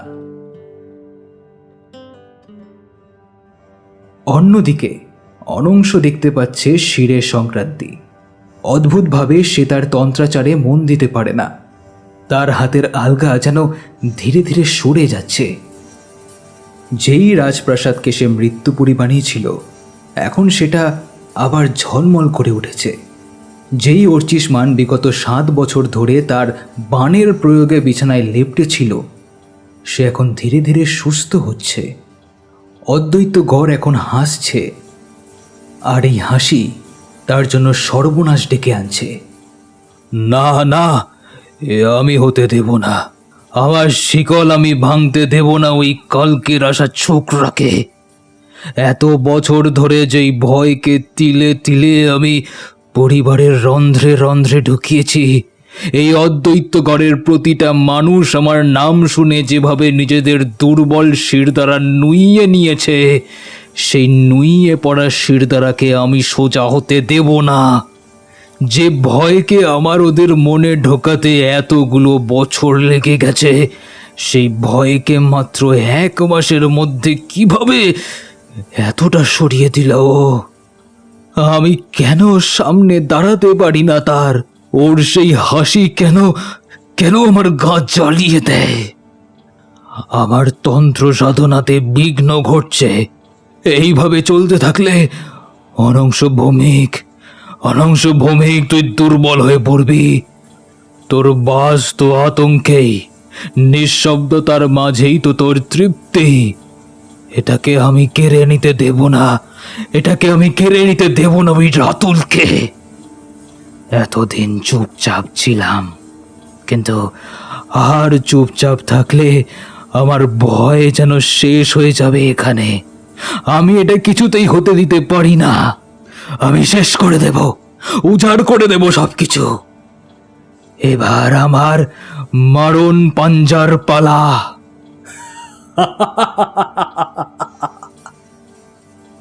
অনংশর মুখে ফুটে উঠল একটা ক্রূর হাসি। মনে মনে সে একটা বিষাক্ত খেলার পরিকল্পনা করতে লাগলো। 28শে ফেব্রুয়ারি 2022। রাতুলের দাদু রমাকান্ত আজ ভৌমিক বাড়িতে এসেছে 2 দিন হলো। এই 2 দিনেই রমাকান্তর মনটা কোনো এক খুব খারাপ হওয়ার সম্ভাবনায় ভাবাচ্ছে তাকে। তার দাদা রাধাকান্ত বলেছিলেন, যখন কোনো অশুভ শক্তি বা কোনো ভয়ঙ্কর ঘটনা ঘটবে তখন তার মন তাকে জানান দেবে। রমাকান্তর খুব মনে পড়ে তার গুরু এবং তার দাদার কথা। তার গুরু শুধু তন্ত্র বিশারদই ছিলেন না, তিনি ছিলেন পরম পুরুষ। তার জ্ঞানের সামনে, তার সেই ভুবন ভোলানো হাসির সামনে সমস্ত সমস্যা, সমস্ত জিজ্ঞাসার উত্তর যেন ভেসে উঠত চোখের সামনে। তিনি ঈশ্বরের কাছে প্রার্থনা করেন রাতুলের যেন কিছু না হয়। ছেলেটা সবাইকে ভালোবাসা উজাড় করে দেয়, সবার সাথে এমনভাবে মিশে যায় যেন কত কালের আপন সে। এই পরিবারের সাথে সে এমনভাবে মিশে গেছে ও যেন এই পরিবারেরই সদস্য এখন। ছেলেটা যখন নিজের মা বাবাকে হারায় তখন ওর বয়স মাত্র 15। তারপর থেকেই এই ছেলেকে আগলে সে বেঁচে আছে। দাদা বৌদি চলে গেলে রাজা ও বৌমার দায়িত্ব তার ওপর গিয়ে পড়ে। এরপর ওরাও চলে গেল। একটা দমফাটা কান্না বেরিয়ে আসে। নিজে সে অকৃতদার, কিন্তু নিজের দাদার পরিবারকে সে যখের মতন আগলে রেখেছে। আর সেই ছেলে পড়া শেষ করে নিজের দাদুর কাছে না এসে সে এখানে পড়ে আছে। তাকে জিজ্ঞাসা করলেই সে বলবে, দাদু, ওরা যে বড় অসহায়, ওদের একটা কাঁধ দরকার, যার কাঁধে মাথা রেখে ওরা নিজেদের ভার হালকা করতে পারে। এই কথাগুলো তার দাদার কথা মনে করিয়ে দেয়। এমন অকুত ভয়ে পরোপকারী মানুষটার পরিণাম যে কি ভয়ঙ্কর হয়েছিল ভেবেই সে আঁতকে ওঠে।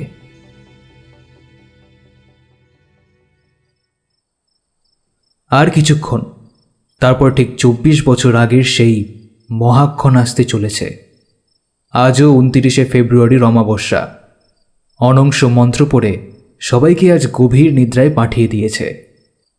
2 দিন আগে রাতুলের দাদু রমাকান্ত এসেছে। লোকটাকে বড্ড চেনা লাগলেও কোথায় আর কবে দেখেছে সেটা তার মনে পড়েনি। আর এক সামান্য পুরোহিত অনংশর কোনো ক্ষতি করতে পারবে না। আজ সে ওই রাতুলকে দিয়েই নিজের খিদে মেটাবে। সকালে উঠে যখন সবাই রাতুলের ক্ষতবিক্ষত দেহ উদ্ধার করবে তখন সবার সেই ভীত মুখগুলো দেখতে কেমন লাগবে সেটা ভেবেই অনংশর একটা বন্য আনন্দ হচ্ছে। রাত এখন 10টা ছাড়িয়েছে। রাতুল এখন অজ্ঞান হয়ে পড়ে আছে যজ্ঞবেদীর সামনে। অনংশ তখন উন্মাদের মতন গুরু মন্ত্র উচ্চারণ করে চলেছে।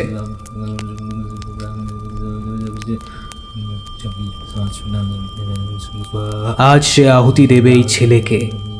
এই 1 মাসের মধ্যে ছেলেটা কি এমন জাদু করলো যে এই পরিবার তথা এই সম্পূর্ণ অদ্বৈতগড়ের মানুষের মুখে হাসি ফুটে উঠেছে। চন্দ্রলেখার ভয় যদি শেষ হয়ে যায় তবে তার এত বছরের সাধনা লণ্ডভণ্ড হয়ে যাবে। সে কিছুতেই এটা হতে দেবে না। মন্ত্রোচ্চারণ করতে করতে সে এবার এগিয়ে আসে রাতুলের দিকে। হাতে তার তীক্ষ্ণ ফলার তলোয়ার। এটা দিয়েই সে 2 টুকরো করে ফেলবে ওই ছোকরাটাকে। অনংশ এক পাশবিক হুঙ্কার দিয়ে সজোরে তলোয়ারটা রাতুলের দেহে সংস্পর্শ করতেই এক বিদ্যুৎ শিখা যেন পুরো ভৌমিক বাড়িতে ছড়িয়ে পড়ে আর অনংশ সজোরে আছড়ে পড়ে মাটিতে। সে তখন হতচকিত হয়ে রাতুলকে দেখছে। রাতুল চোখ খুলে সোজা হয়ে দাঁড়ালো। অনংশর চোখে চোখ রেখে বলল, রক্তবন্ধন আর গুরুবন্ধনের কথা ভুলে গেছো কি তুমি? তুমি আমাকে মাত্র 19শে ফেব্রুয়ারি ছাড়া যদি অন্য কোনোক্ষণে নিজ হস্তে আঘাত করো, তবে তা তোমার প্রত্যাঘাত হয়ে তোমার কাছেই ফিরে আসবে। তোমার স্মরণে থাকা উচিত ছিল। রাতুলের ঠোঁটে তখন একটা নির্মল হাসি। এই হাসি যে বড্ড পরিচিত অনংশর। না না না, এ কি করে সম্ভব? রাতুল বোধহয় তার মনের কথা পড়ে ফেলে বলল, যদি চন্দ্রলেখার অভিশাপের নাম করে তুমি এত বছর ধরে এই মারণ খেলা চালাতে পেরেছ, এটা তো স্বয়ং বুদ্ধের খেলা। তোমাকে বলেছিলাম না, ঈশ্বর যখন তার খেলা খেলবে তখন তোমার প্রতিটা চাল বিফল হবে। আজ ঈশ্বর তার খেলা খেলেছে। রাতুলের সেই গম গম করা কণ্ঠস্বর শুনতে শুনতে অনংশ বুঝে গেছে যে কি মস্ত বড় ভুল সে করে ফেলেছে। যতক্ষণ না রাত 3:33 অমাবস্যা না লাগছে ততক্ষণ সে শক্তিহীন। কথাটা মনে পড়তেই এই প্রথমবার ভয় পেল অনংশ, ভীষণ ভয়।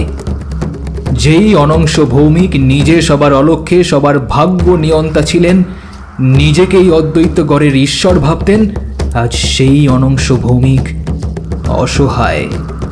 এদিকে তার সমস্ত তন্ত্রক্রিয়া তখন নষ্ট হয়ে গেছে। রমাকান্ত সহ সমগ্র ভৌমিক পরিবার তখন এসেছে অনংশর ঘরে। সেখানে অনংশকে ওভাবে পড়ে থাকতে দেখে আর রাতুলকে দেখে সবাই হতভম্ব। রাতুল রমাকান্তর দিকে তাকিয়ে সুগম্ভীর স্বরে বলল, আমি কিছুই বলবো না, যা বলবে অচিন্তর ডায়েরি আর অর্চিষ্মান বলবে। এই বলে সে পিছনে আঙুল নির্দেশ করল।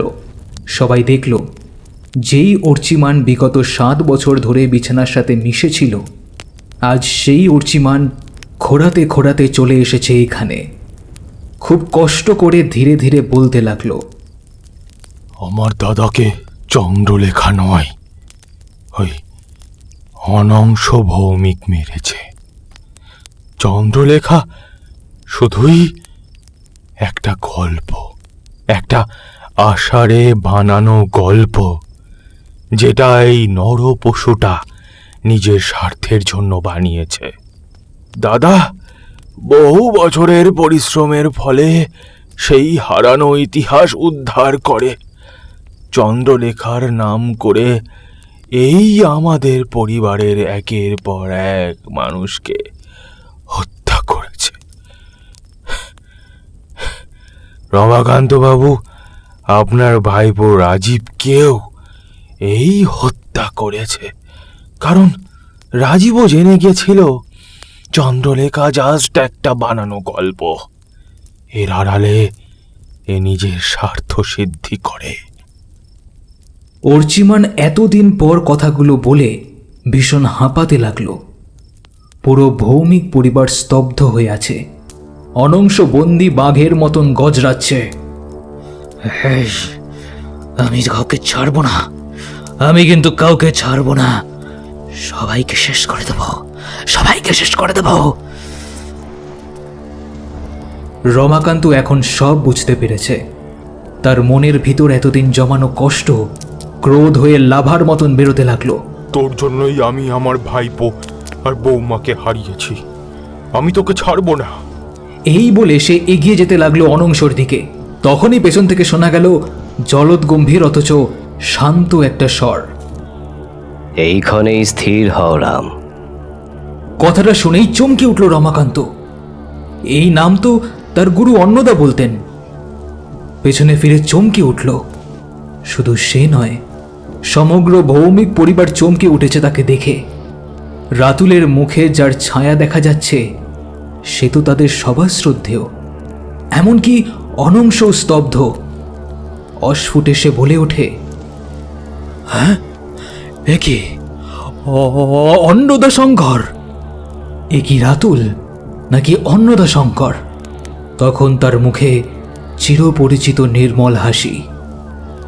রক্ত দিয়ে রক্তের দাগ মেটানো যায় না রাম। তোমার প্রতিশোধ কি নতুন সময়ের সূচনা করতে পারবে? পারবে? পারবে ভৌমিক পরিবারের সমস্ত নিষ্পাপ মানুষদের ফেরাতে? পারবে তো? পারবে তো তুমি তোমার ভ্রাতৃষ্পুত্রকে ফেরাতে? তার কণ্ঠের দৃঢ়তার মাঝে রমাকান্তর জ্বলন্ত দৃষ্টির বদলে দেখা গেল প্রশ্নের আকুলতা। তবে আকুল কণ্ঠে বলে উঠল রমাকান্ত। রাতুল মানে অন্নদাশঙ্কর তার কাঁধে হাত রেখে বলল, যাকে হত্যা করতে যাচ্ছ জানো, সে তোমার গুরুরও গুরু। তুমি নিজের মাথায় গুরু হত্যার পাপ নেবে? রমাকান্ত এই কথার মর্ম বুঝতে পারছে না, আর না বুঝতে পারছে ভৌমিক পরিবারের একজনও সদস্য। যেই মানুষটা এখানে আছে তাকে তোমরা অনংশ ভৌমিক হিসাবে চিনলেও এটা তার আসল পরিচয় নয়। ইনি হলেন আমার পিতা অদ্বৈত নারায়ণ ভৌমিক। কথাটা শুনেই যেন বাজ পড়ল সবার ওপরে। এ কি করে সম্ভব? রমাকান্তর মুখ ফুটে প্রশ্নটা বেরিয়ে এলো। রাতুল তখন তার দিকে গম্ভীর দৃষ্টি নিক্ষেপ করে বলল, সম্ভব রমাকান্ত, সম্ভব। যদি তুমি আত্মসঞ্জীবনী তন্ত্রক্রিয়ার মতো গূঢ় ও নিষিদ্ধ তন্ত্র জানো, সেই তন্ত্রক্রিয়ার মাধ্যমে তুমি তোমার আত্মা ও তোমার সমস্ত অর্জিত শক্তি তুমি একজন যুবক এবং তোমার রক্ত সম্বন্ধীয় কোনো ব্যক্তির দেহে স্থাপন করতে পারবে এবং তার আত্মা তোমার দেহে স্থাপন হবে। রমাকান্তের মন থেকে কিন্তু প্রশ্ন এখনো যায়নি। কিন্তু আমি যতটা জানি এই ক্রিয়ার জন্য দুজনকেই জীবিত হতে হবে। আর অনংশর জন্মে 30 বছর আগেই 1950 সালে অদ্বৈত নারায়ণ দেহত্যাগ করেন। তবে তিনি কিভাবে অনংশর সঙ্গে আত্মসঞ্জীবনী তন্ত্র প্রয়োগ করতে পারেন? রাতুলের মুখে এই প্রথম বিষাদের ছায়া দেখতে পেল সবাই। সব দোষ আমার। অদ্বৈত নারায়ণের বংশধর এখানে বংশ পরম্পরায় জমিদারি পায়নি, অথবা তোমাদের যে গল্প শোনানো হয় সেটাও সত্য নয়। এই জায়গাটির পুরাতন নাম ছিল ষোড়শগড়। এখানকার জমিদার ছিলেন গঙ্গা কিশোর নন্দ। ওনাদের কুলদেবী ছিলেন দেবী ষোড়শী। এই দেবীর পুজো করতেন তান্ত্রিক বিশ্বনাথ। তারই শিষ্য ছিল অদ্বৈত। কিন্তু গরুর মতো নির্লোভ ছিল না অদ্বৈত, তিনি ছিলেন ক্ষমতালোভী। গঙ্গা কিশোরের ছোট ছেলের ছোট মেয়ে নর্মদার উপর তার কুদৃষ্টি পড়ে। সেটা যখন তার গুরু জানতে পারেন তখন তাকে সে তাড়িয়ে দেয়। এই অপমানের প্রতিশোধ নিতেই 4 বছর পর সে ফিরে আসে। তখন সে ছিল অঘরীতন্ত্রে পারদর্শী। 1884 সালে এক রাতের মধ্যেই নিজের গুরু সহ সমগ্র নন্দ পরিবারের সকল সদস্যকে নির্মমভাবে হত্যা করেন তিনি, মারণ বাণ দিয়ে। শুধু বাঁচিয়ে রাখেন নর্মদাকে। তারপর তাকে বিবাহ করে এই ষোড়শগড়ের জমিদার হয়ে বসেন। মা সব জানলেও ভয়ে চুপ করে থাকতেন। এইভাবে একে একে জন্মাই আমরা 9 ভাই বোন। কিন্তু অদ্বৈতর ক্ষমতার খিদে তখনও শেষ হয়নি। যে ক্ষমতা তার ঈশ্বরের থেকে পাওয়া সম্ভব নয়, সেই ক্ষমতার জন্যই সে শয়তানের সেবা করতে থাকেন। যদি কোনো ব্যক্তি নিজের সন্তানেরই বলি দেন তবে তার মতো পাপী কেউ নেই। সেই রক্ত শয়তানকে উৎসর্গ করলে তবেই শয়তানও তার উপর সন্তুষ্ট হয়ে থাকে, তারপর তাকে বিপুল শক্তি দেয়। কিন্তু সন্তান যদি তার শিষ্য হয় তবে রক্তবন্ধন ও গুরুবন্ধন দ্বারা সেই মানুষটিকে বছরে 365 দিন তাকে রক্ষা করতে হয়। একমাত্র 29শে ফেব্রুয়ারি বছরের এই অতিরিক্ত দিনেই সেই ব্যক্তি তাকে হত্যা করতে পারে। অবশ্যই সেই অতিরিক্ত দিনে অমাবস্যা হতে হবে, তবেই সে আঘাত করতে পারবে। কিন্তু তার পূর্বে যদি সে আঘাত করে তবে তবে সে অমাবস্যা অবধি শক্তিহীন থাকবে। তার জন্যই আজ যখন অদ্বৈত আমাকে আঘাত করল, তখন না জেনেই সে নিজেকে শক্তিহীন করে ফেলল। তার শক্তিহীন হওয়ার সাথে সাথেই তার সমস্ত তন্ত্রক্রিয়াও সমাপ্ত হয়। এরপরে আজ অর্চিষ্মান আমাদের সামনে। অদ্বৈত নারায়ণ শুধু নিজের বংশের সন্তানদের হত্যা করেই শান্তি পায়নি, অভিকের মতো বহু সন্তানের সাথে তার শারীরিক সম্পর্ক স্থাপন করে।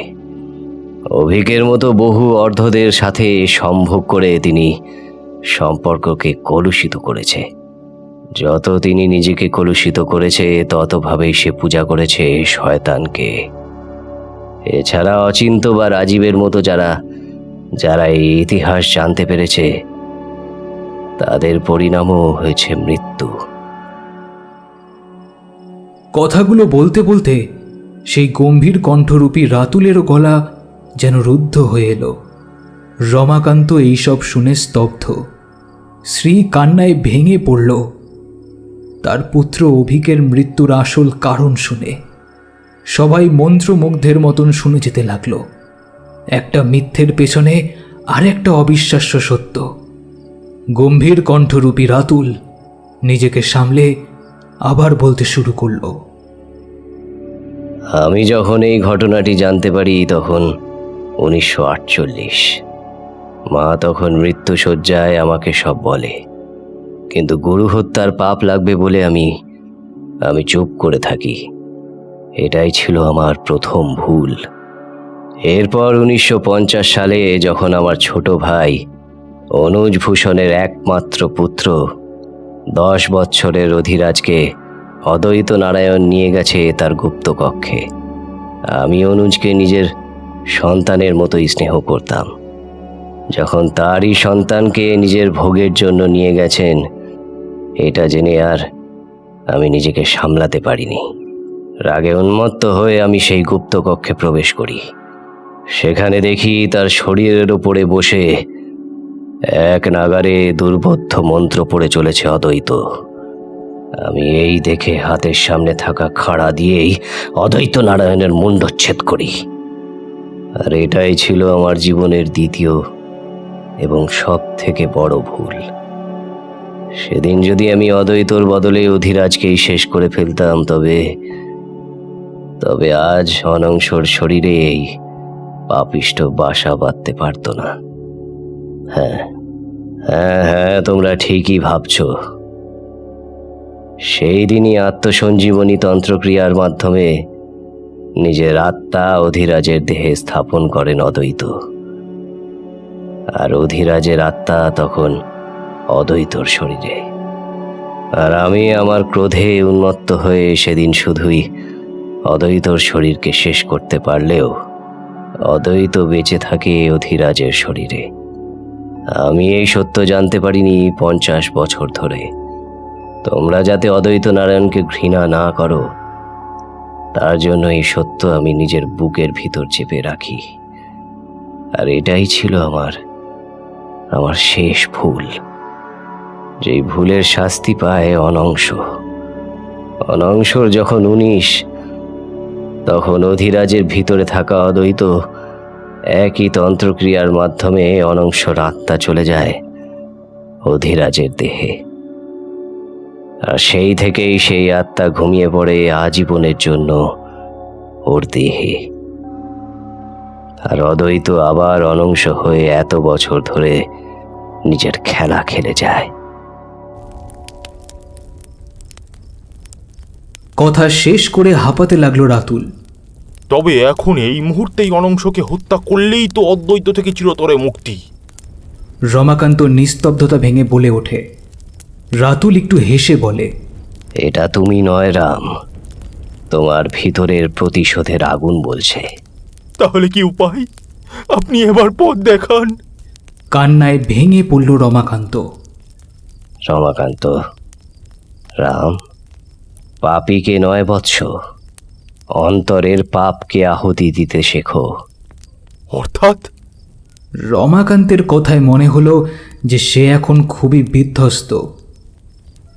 আজ যদি আমরা অনংশকে হত্যা করি, তবে ৭৫ বছর আগে আমি যে ভুল করেছি সেটাই হবে। অনংশর দেহ শেষ হবে, কিন্তু অদ্বৈত বেঁচে থাকবে। অনংশর মাধ্যমে হয়তো এই তন্ত্রক্রিয়া আরও অনেকের ওপর প্রয়োগ করে রেখেছে। ঠিক যেই মুহূর্তে আমরা ওকে হত্যা করব, সেই মুহূর্তেই অন্য কোনো শরীরে আশ্রয় নেবে। অপঘাতে যতবার মরবে, ততবার ওনার আত্মা দেহ বদলাবে। এরকম করলে তো পুরো ভৌমিক বংশকে সব অংশে নির্বংশ করতে হবে। রাতুল নিজের কথা শেষ করে সবার দিকে পুনর্দৃষ্টিতে তাকালো। অনংশর বড় ভাই অন্বেষ বলল, তবে কি অদ্বৈতর দৃষ্টি এভাবে আমাদের পরিবারের ওপর থেকে যাবে? প্রজন্মের পর প্রজন্ম ধরে একটা মানুষ আমাদের পরিবারের এতগুলো মানুষকে হত্যা করলো, আর তাকে আমরা শাস্তি দিতে পারবো না? সমস্যার মধ্যেই সমাধান আছে অন্বেষ। এই অভিশাপ থেকে মুক্তি পাওয়ার এটাই উপায়। অনংশর আত্মা অনংশর শরীরে উপস্থাপন করতে হবে, আর অদ্বৈতর আত্মা তাহলে আবার অধিরাজের শরীরে প্রবেশ করবে। আমার গণনা সঠিক হলে অধিরাজ এখন ৮৪ বছর। ওর আয়ুরেখা সামান্যই। ততদিন ওকে মন্ত্রবন্ধনে বেঁধে রেখে চোরাকুঠির গুপ্ত কক্ষে নিক্ষেপ করে ফেলো। এর ফলে ওর স্বাভাবিক মৃত্যু হবে এবং এই অভিশাপ থেকে চিরন্তন মুক্তি। কিন্তু আমাদের কাছে বেশি সময় নেই। এখন রাত 2:42। অমাবস্যা লাগবে রাত 3:33-এ। তার আগেই আমাদের সমস্ত কাজ শেষ করতে হবে। রাতুলের কথায় সবাই সম্মতি দিল। বোধহয় এছাড়া কোনো উপায় নেই তাদের কাছে। তারা সামনে দেখছে রাতুলকে, কিন্তু এই বছর 24-এর রাতুলের দেহে আজ তাদের বড় দাদু অন্নদাশঙ্কর এসেছে। তার কথাই এখন বেদ বাক্য। অনংশর ভিতরের অদ্বৈত আজকে ভয় পেয়েছে। সে চেষ্টা করছে উঠে দাঁড়াতে, কিন্তু এখন সে হাঁটা চলার ক্ষমতাটুকুও হারিয়ে ফেলেছে। অর্ঘ্য অংশুরা মিলে অধিরাজের দেহ নিয়ে আসলো সেই কক্ষে। রাতুল বলল, রাম, তুমি স্বরূপ স্থাপন মন্ত্রের উচ্চারণ করো, আর তোমরা মন্ত্র যখন মধ্যমে, তখনই এই দেহ সংস্পর্শ করাবে। তার কথা মতোই রমাকান্ত মন্ত্রোচ্চারণ করতে লাগলো, এবং ঠিক মাধ্যমে অধিরাজের দেহটি অনংশর দেহের সঙ্গে সংস্পর্শে আসতেই শরীর দুটো যেন কোনো এক চুম্বক ক্রিয়ার মাধ্যমে শূন্যে উত্তোলিত হলো। চারপাশ থেকে এক ভীষণ ঝড় সব তছনছ করে দিতে লাগলো। ঝড় যখন থামলো, তখন অনংশর দেহ এসে পড়েছে মাটিতে, আর দূরে ছিটকে পড়েছে অধিরাজের দেহ। অনংশর জ্ঞান ফিরতেই সে তার সামনে পড়ে থাকা অধিরাজকে দেখে ভয়ে পেছোতে লাগলো। অন্বেষদা, ও আমাদের বাবা নয়, ও আমাদের ছাড়বে না। দাদা, দাদা বাঁচাও, অন্নদা দাদু আমাকে বাঁচাও। অন্বেষ তার ভাইকে জড়িয়ে ধরল। প্রলাপ বকতে বকতেই অন্বেষের কাঁধে অজ্ঞান হয়ে গেল অনংশ। কতদিন পর ছেলেটা আমাকে দাদা বলে ডাকলো। অন্বেষ তখন চোখের জল মুছল। এই জল আনন্দের। অন্বেষ, ওকে নিয়ে চলো, সময় বিশেষ নেই আমাদের হাতে। অন্বেষ অনংশকে কাঁধে তুলে নিল। রাতুলও যখন সবাইকে নিয়ে সেই কক্ষ ত্যাগ করতে উদ্যত, পেছন থেকে এক অতিবৃদ্ধ স্বরে পুরো ঘর গমগম করে উঠল। কোথায় পালাচ্ছিস তোরা? সবাই পেছন ফিরে দেখে অধিরাজ দাঁড়িয়ে আছে। অধিরাজের বৃদ্ধ শরীরে কোনো এক ভয়ঙ্কর শক্তি যেন বাসা বেঁধেছে। চোখ দুটো আগুনের ভাটার মতন জ্বলছে। আবারও সেই বৃদ্ধ স্বর গম গম করে উঠল, সময় দেখ রাতুল। রাত এখন 3:33। ঘাতের প্রভাব শেষ। এবার প্রতিঘাতের পালা। রাতুল ও না, অন্নদা শঙ্কর আজকে যা যা বলেছে তা কানায় কানায় সত্যি। তোরা জনংশকে ফেরত পেলি, বাহ, কিন্তু তোরা এখান থেকে কেউ জ্যান্ত ফিরতে পারবি না। তোরা যখন সবই জেনে গেছিস, তখন তোরা এটাও জানিস যে অদ্বৈত নারায়ণ ভৌমিকের রহস্য যারা যারা জেনেছে, সে অচিন্তই হোক বা রাজীব, তাদের পরিণাম মৃত্যু।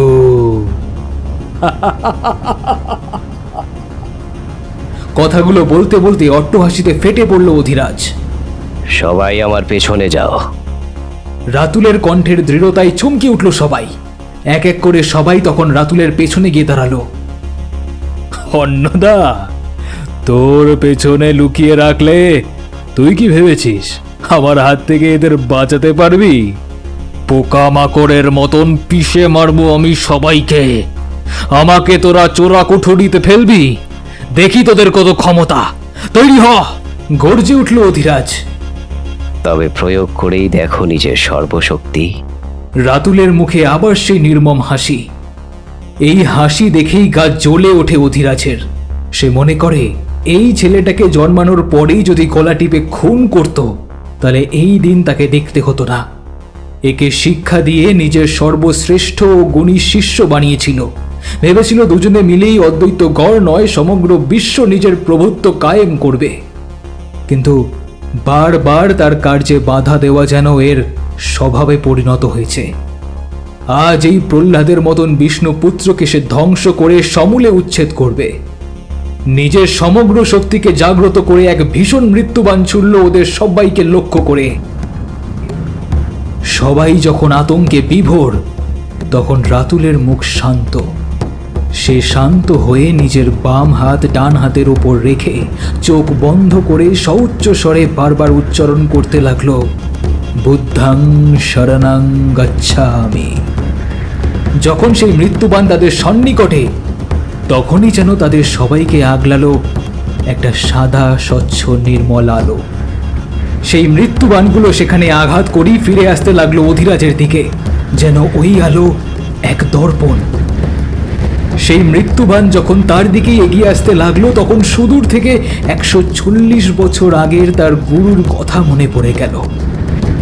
যেই শক্তির জন্য তুই নিজের গুরুকে হত্যা করলি, নিজের অন্নদাতাদের হত্যা করলি, সেই মহাশক্তি তোর ধ্বংস করবে। এ আমার অভিশাপ রইল। তুই তোর নিজের হাতেই ধ্বংস হবি। তুই তোর নিজের হাতেই ধ্বংস হবি। অদ্বৈত অন্নদাকে দেখে এবার চিনতে পারল, এ তো সেই মানুষ যে তাকে সন্তান স্নেহে দেখত। তাদের অন্নদাতা গঙ্গা কিশোর নন্দ, সেই তার ছেলে অন্নদা শঙ্কর। বিধাতার বিধান যে বড্ড জটিল, সেটা কি আর তার অন্ধ অহংকারী মন জানত? সেই মারণ বাণের আগুন যখন তার শরীরকে গ্রাস করছে, ঠিক সেই মুহূর্তেই সে দেখল রাতুলের মুখের সেই বিষাদময় হাসি। এই হাসি তো সেদিন দেখেছিল, যখন 1884 সালের সেই রাত, যখন সে তার বুকে ছুরিটা সজোরে ঢুকিয়েছিল। এইবার হয়তো অদ্বৈতর নির্বাণ হলো তার সমস্ত পাপ থেকে। তোমাকে সুযোগ দিলেও তুমি সেই সুযোগের যোগ্য ছিলে না অদ্বৈত। একটা দীর্ঘশ্বাস বেরিয়ে এলো রাতুলের কণ্ঠ থেকে। নাকি 24 বছর আগের সেই অন্নদা শঙ্করের কণ্ঠ থেকে, নাকি গঙ্গা কিশোর নন্দের কণ্ঠে, কে জানে। বিধাতার বিধান বোঝা দায়। দেহ তো এক বস্তু, সবশেষে হবে ছাই। মানুষের সব থেকে বড় খিদে তার চাহিদাই। এই খিদে এমন খিদে কোনোদিন মেটে নাই। অনুখ্যাপা তাই সবাইকে বলে বেড়াই, আহুতি দিয়ে অশুদ্ধকে, অন্তরের সত্যকে দাও ঠাই। সত্য বিনা সুন্দর এই জগতে আর কিচ্ছু নাই।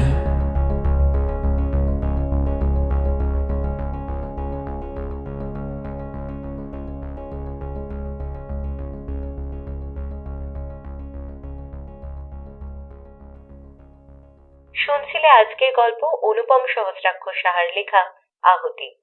আজকের গল্প পাঠে সৌমেন, প্রদীপ্ত, অনিরুদ্ধ, শুভদীপ্ত, বিভা, সুপ্রজা, কোয়েল এবং আরজে সৃজন। পোস্টার ডিজাইন কৌশিক, সহ নির্দেশনায় বিভা, শব্দগ্রহণ, আবহ সঙ্গীত এবং পর্ব পরিচালনা আরজে সৃজন। তো কেমন লাগলো আজকের গল্প কমেন্ট করতে পারো, কিংবা আমাকে ফেসবুক বা ইনস্টাগ্রামও জানাতে পারো। আমার ফেসবুক আইডি এসডি সৃজন আর ইনস্টাগ্রাম হচ্ছে এসডি সৃজন 620।